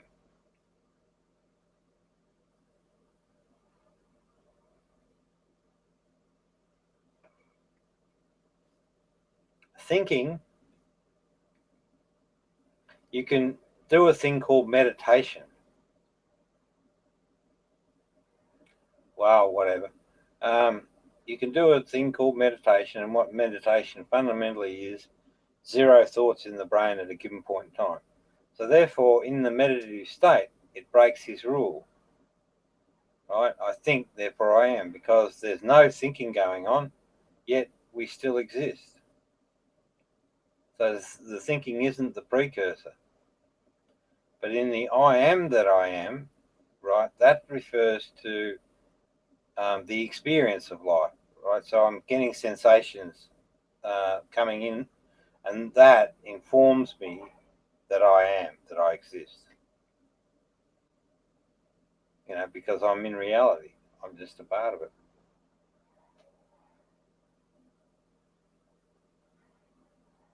It's not hard, mate. Not hard to tear these bullshit psychology stuff down, or philosophy stuff.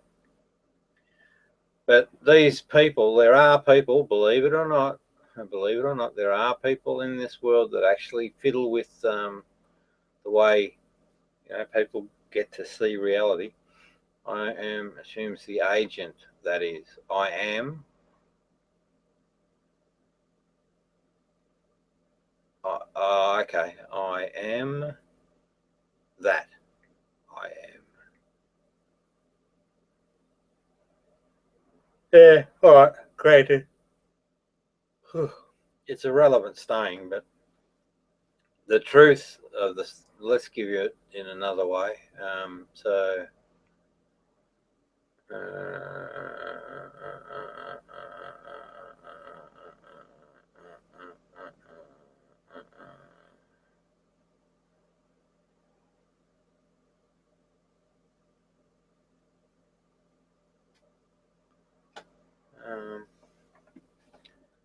Where are we? I am that I am. Or Descartes, I think, therefore I am. Right.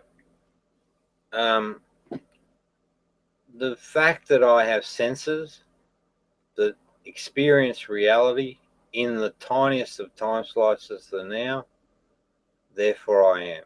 So it's the, rather than using the brain box to determine that I am, I'm using the senses.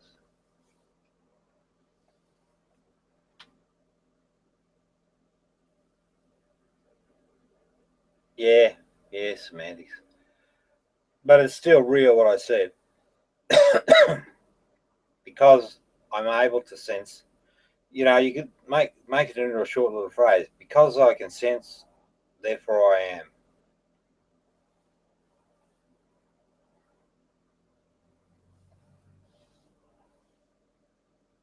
Yeah, but it's still right.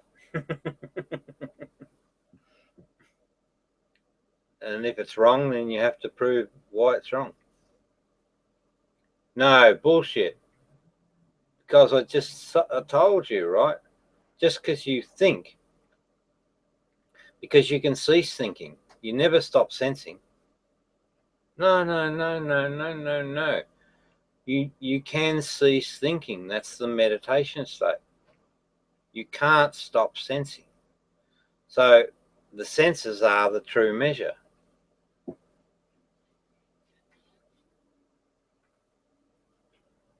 Yeah, but if you're dead, you don't exist. So the Descartes thing falls over, So what's your point? I'm not rewording it. I'm being accurate. What's happening is the error is happening in your head. That's what's happening. Correct. But there's no question of existence if you're dead. Because remember, Descartes' statement is proof of existence, or supposed to be, although it's not. And so is mine. Yeah, now you're getting it. Yeah, now you're getting it. So the death position doesn't count.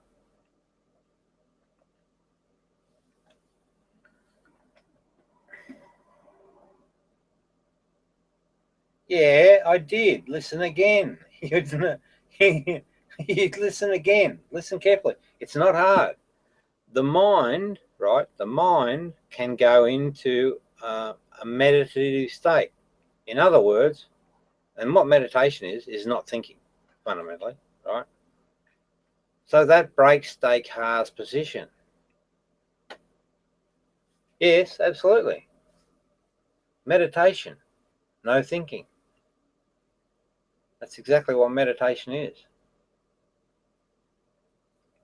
So you can't, his story doesn't hold. Let me think about it. Well, no,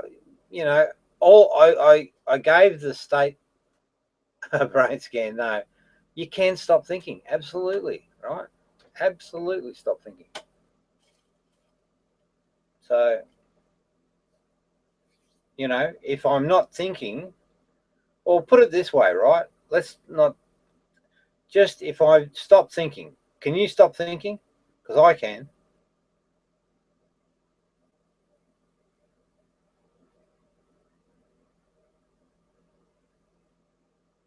Jesus, you're a stubborn prick.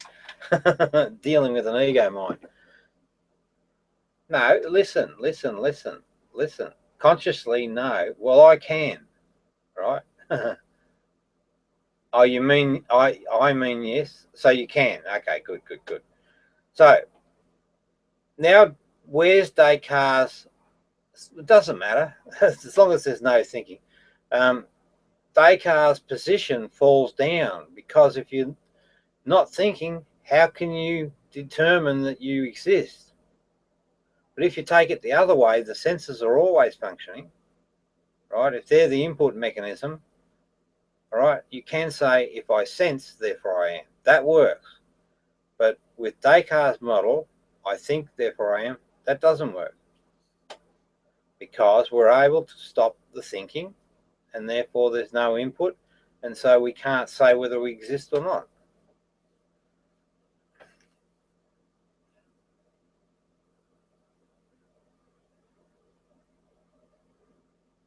Well, I don't understand the comment. It does thinking occurring subconsciously.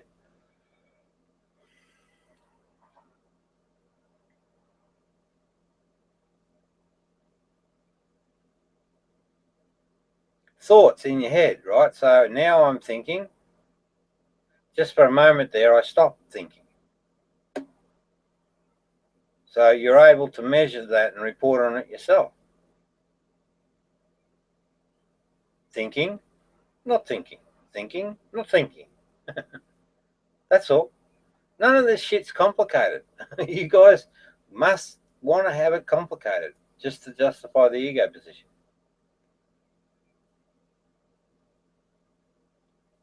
Yeah. Oh.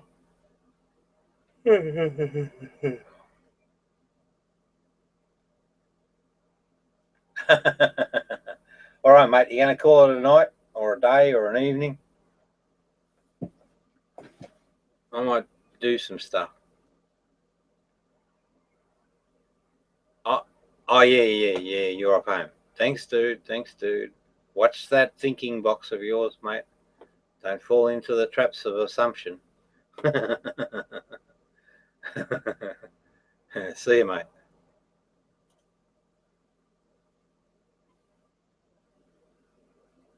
And we're done.